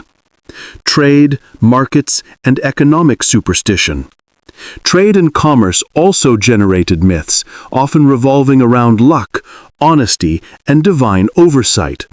Merchant communities told tales of magical patrons, cursed coins, and mysterious fortunes to explain prosperity and failure. In some Asian and European cultures, numbers, symbols, or days of the week were considered lucky for trade, mixing superstition with economic planning. Stories about swindlers, clever negotiators, and magically favored traders reflect society's ongoing fascination with chance and skill. Economic myths bridge practical knowledge with storytelling, as both instruction and entertainment. Labor as moral lesson. Many work myths carry explicit ethical instructions. Laziness, greed, or dishonesty often leads to failure, misfortune, or humiliation. Persistence, cleverness, and fairness are rewarded, sometimes magically, sometimes socially. Myths encode behavioral expectations alongside practical advice, making mundane labor a narrative with moral significance. Humans have always needed stories to frame effort and reward, turning repetitive toil into something meaningful, even entertaining. Humor and absurdity in work myths. Some labor myths are quietly humorous. Folk tales often exaggerate laziness or overwork, turning mundane struggles into comic spectacle. Impossible tasks, enchanted tools, or stubborn supernatural interference highlight human ingenuity and folly simultaneously. Humor softens the moral lesson while keeping listeners engaged. A gentle, sleepy reminder that work is serious, absurd, and necessary, all at once. Let's drift from labor. Work myths reveal that even the most ordinary human activities, farming, crafting, trading, or managing, were loaded with meaning, magic, and moral lesson. Humans consistently turned effort into story, superstition, and ritual, creating a narrative framework to navigate the unpredictable world of labor, luck, and livelihood. Next, we'll gently explore myths of travel, discovery, and the unknown beyond home, revisiting exploration myths with new perspective, showing how labor, adventure, and curiosity intertwined in human imagination. Part 16. Voyages, Maps, and Monsters. By this point in human history, most civilizations had some notion of their own world, but the unknown, the lands, seas, and skies beyond familiar borders, was ripe for myth. Travel was dangerous, curiosity unavoidable, and imagination endless. Naturally, humans filled the unexplored with monsters, marvels, and moral lessons. The unknown as a canvas for imagination. The farther from home a person traveled, the stranger the world seemed, and human imagination ran wild. Maps often included fanciful illustrations, sea serpents, dog-headed men, and floating islands. These were not just decoration, but warnings about the unknown. Travelers' tales mixed observation with exaggeration. A large ape might become half-human forest guardian. A crocodile, a river demon. Unknown lands were moralized as well as exoticized. Distant peoples could be virtuous, savage, or both, reinforcing social and ethical lessons for those at home. Essentially, exploration myths allowed humans to predict, interpret, and narrativize experiences beyond their direct understanding. Monsters of land and sea. Explorers reported creatures that were often half-true, half-invented. The roc, a giant bird in Arabian mythology, may have been inspired by reports of large birds like eagles or ostriches. Sea monsters, krakens, serpents, and mermaids appeared on maps and in tales, warning sailors of danger or explaining shipwrecks. Even mundane animals were mythologized. Elephants were considered exotic, magical, and sometimes dangerous, depending on the storyteller's agenda. These creatures often served multiple functions: cautionary, entertaining, and morally instructive. Humans tend to personify the unknown, and myth was the preferred tool. The fountain of youth and hidden riches. Explorers were drawn by more than curiosity. Humans love a reward narrative. Ponce de Leon's legendary search for the Fountain of Youth in Florida blended myth, ambition, and marketing. The story endures because it combines desire, danger, and mystery. The Americas were full of rumored gold, silver, and cities of wonder. The mythical El Dorado drove centuries of expeditions, many fatal, all culturally transformative. Asia was imagined as a land of marvels: spices, silk, strange animals, and wealthy rulers. Fact and fantasy intertwined, producing maps, chronicles, and legends. These myths served to motivate exploration, encode cultural values, and entertain those left behind. Maps as mythic artifacts. Maps were more than geographic tools, they were narrative devices. Cartographers included monsters and symbolic illustrations to warn, amuse, or teach.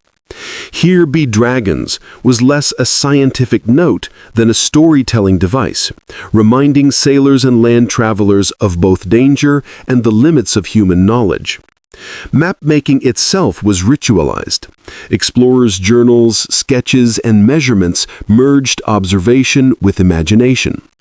Maps preserved myths, exaggeration, and moral lessons, turning unknown geography into a structured narrative of the world.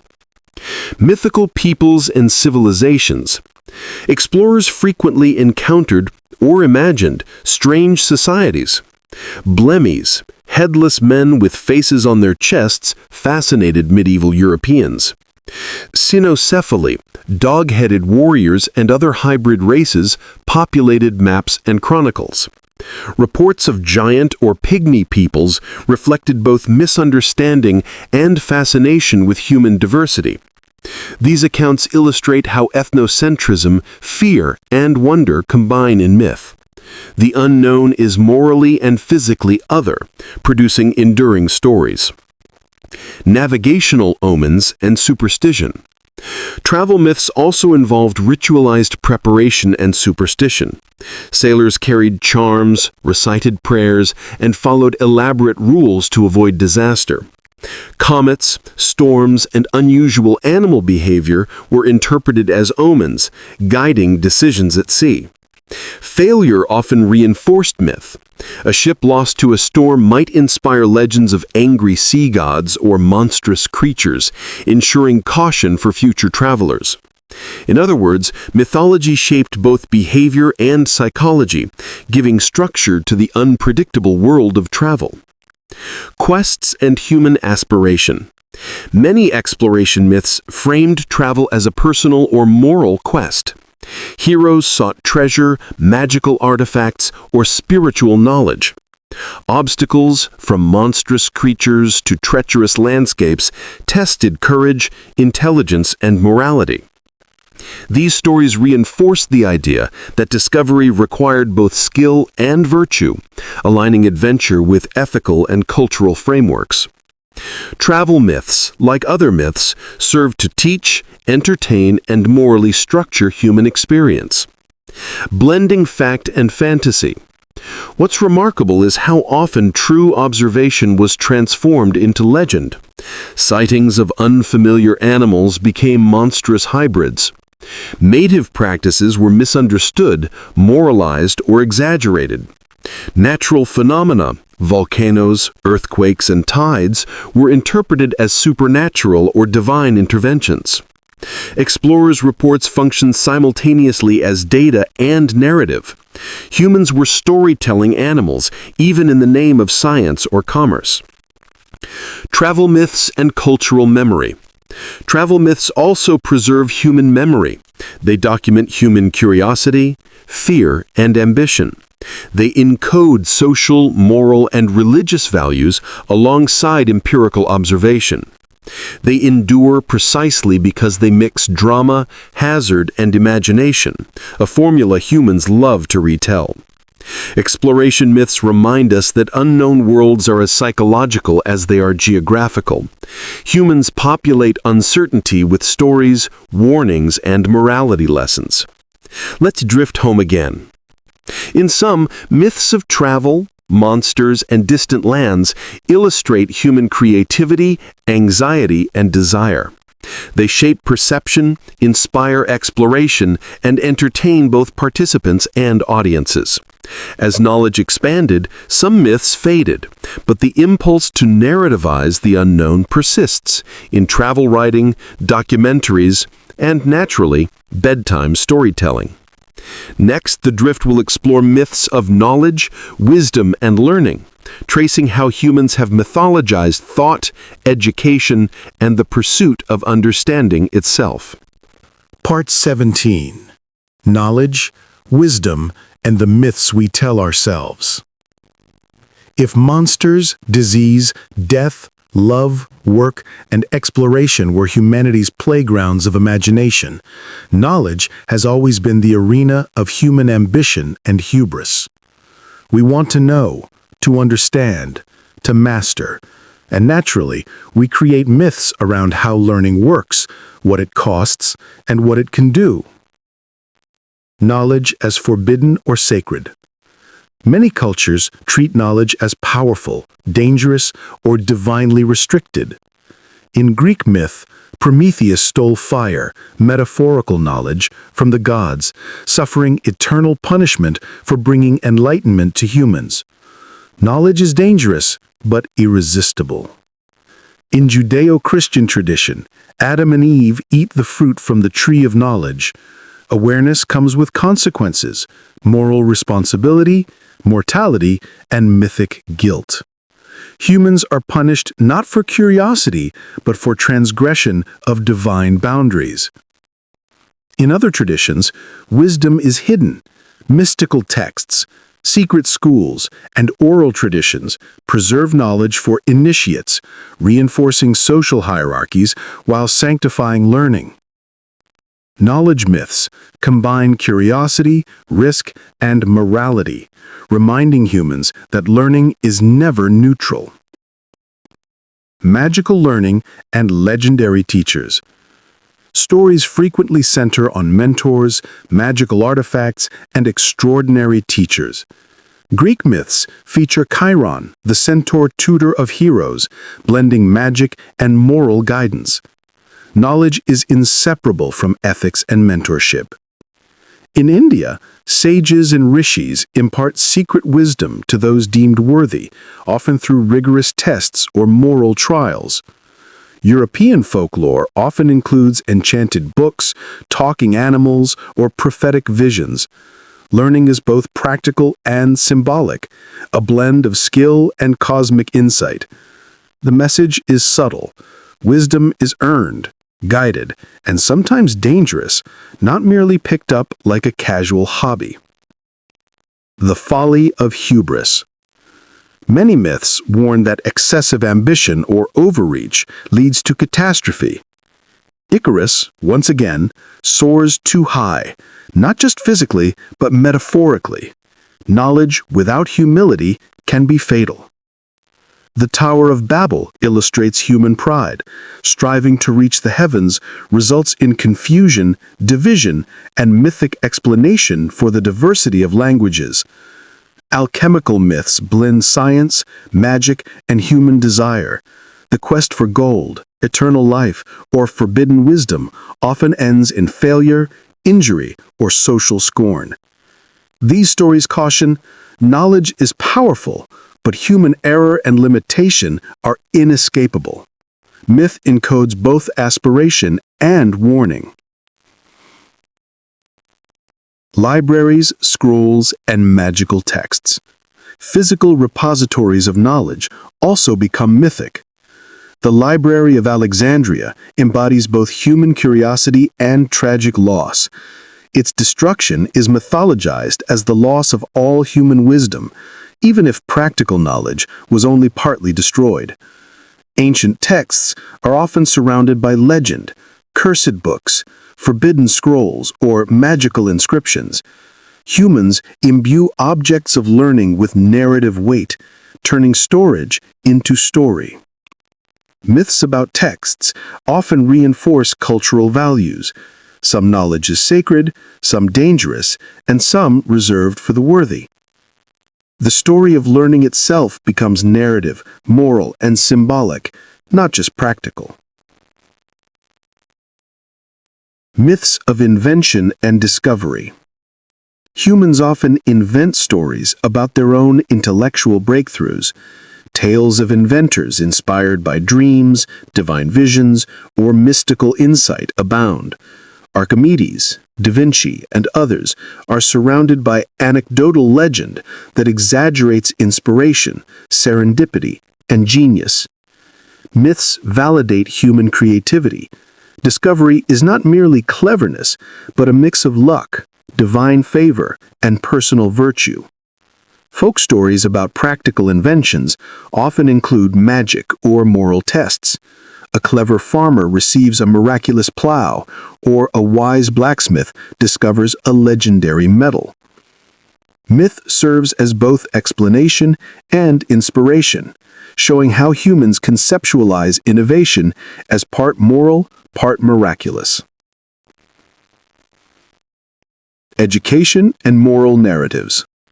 Many myths also focus on the process of learning rather than knowledge itself. Trials, challenges, and initiation are common motifs. A student must demonstrate perseverance, intelligence, and ethical insight to succeed. In folklore, failing the test often leads to punishment, exile, or misfortune. Success confers not just skill, but moral authority. Myths reinforce the connection between education and virtue, emphasizing that wisdom is inseparable from character. Learning, in mythic terms, is never purely practical. It is always ethically and socially charged. Humility, curiosity, and human limits. Knowledge myths often stress humility before the unknown. Humans can reach, explore, and invent, but always within limits. the cosmos, gods, or natural laws enforce boundaries. Curiosity is celebrated, but reckless ambition is punished. Icarus and Prometheus are classic examples. Human striving is admirable, but caution is essential. Many myths juxtapose wisdom and folly, showing that the pursuit of understanding is a delicate balance between insight and arrogance. In this sense, knowledge myths are almost behavioral guides, teaching how to navigate both intellect and life. Storytelling as knowledge transmission. Ultimately, myths themselves are a form of knowledge storage and transmission. Oral traditions preserve history, cultural norms, and practical knowledge under the guise of story. Moral lessons, scientific observation, and historical memory are embedded in narrative, ensuring survival of ideas across generations. In other words, the act of creating myths about knowledge is itself a form of learning, a recursive cycle of wisdom and story. Let's drift toward reflection. And so, our journey through weird myths that shaped human worldviews comes full circle. From monsters and disease to death, love, labor, exploration, and wisdom, humans have consistently transformed fear, curiosity, and ambition into story. Moralized experience, giving ethical shape to chaos. Used imagination to navigate both the mundane and the cosmic. Even when myths were exaggerated, mistaken, or fanciful, they provided meaning, comfort, and guidance, the original human attempt to order the unpredictable world. Final thoughts. As you settle into sleep tonight, perhaps it's comforting to remember humans have always narrativized the unknown. Whether monsters lurk in oceans, love defies logic, death is inevitable, labor is endless, or knowledge is dangerous, myths have been the gentle lanterns guiding us through life's dark corners. They are as much a reflection of human psychology as of reality, softly whispering that imagination, curiosity, and caution have always been the companions of our species. In the end, myths are more than stories. They are the framework through which humans have understood themselves, their societies, and the cosmos. And sometimes, in their quiet, snarky, improbable way, they make the world just a little easier to drift through.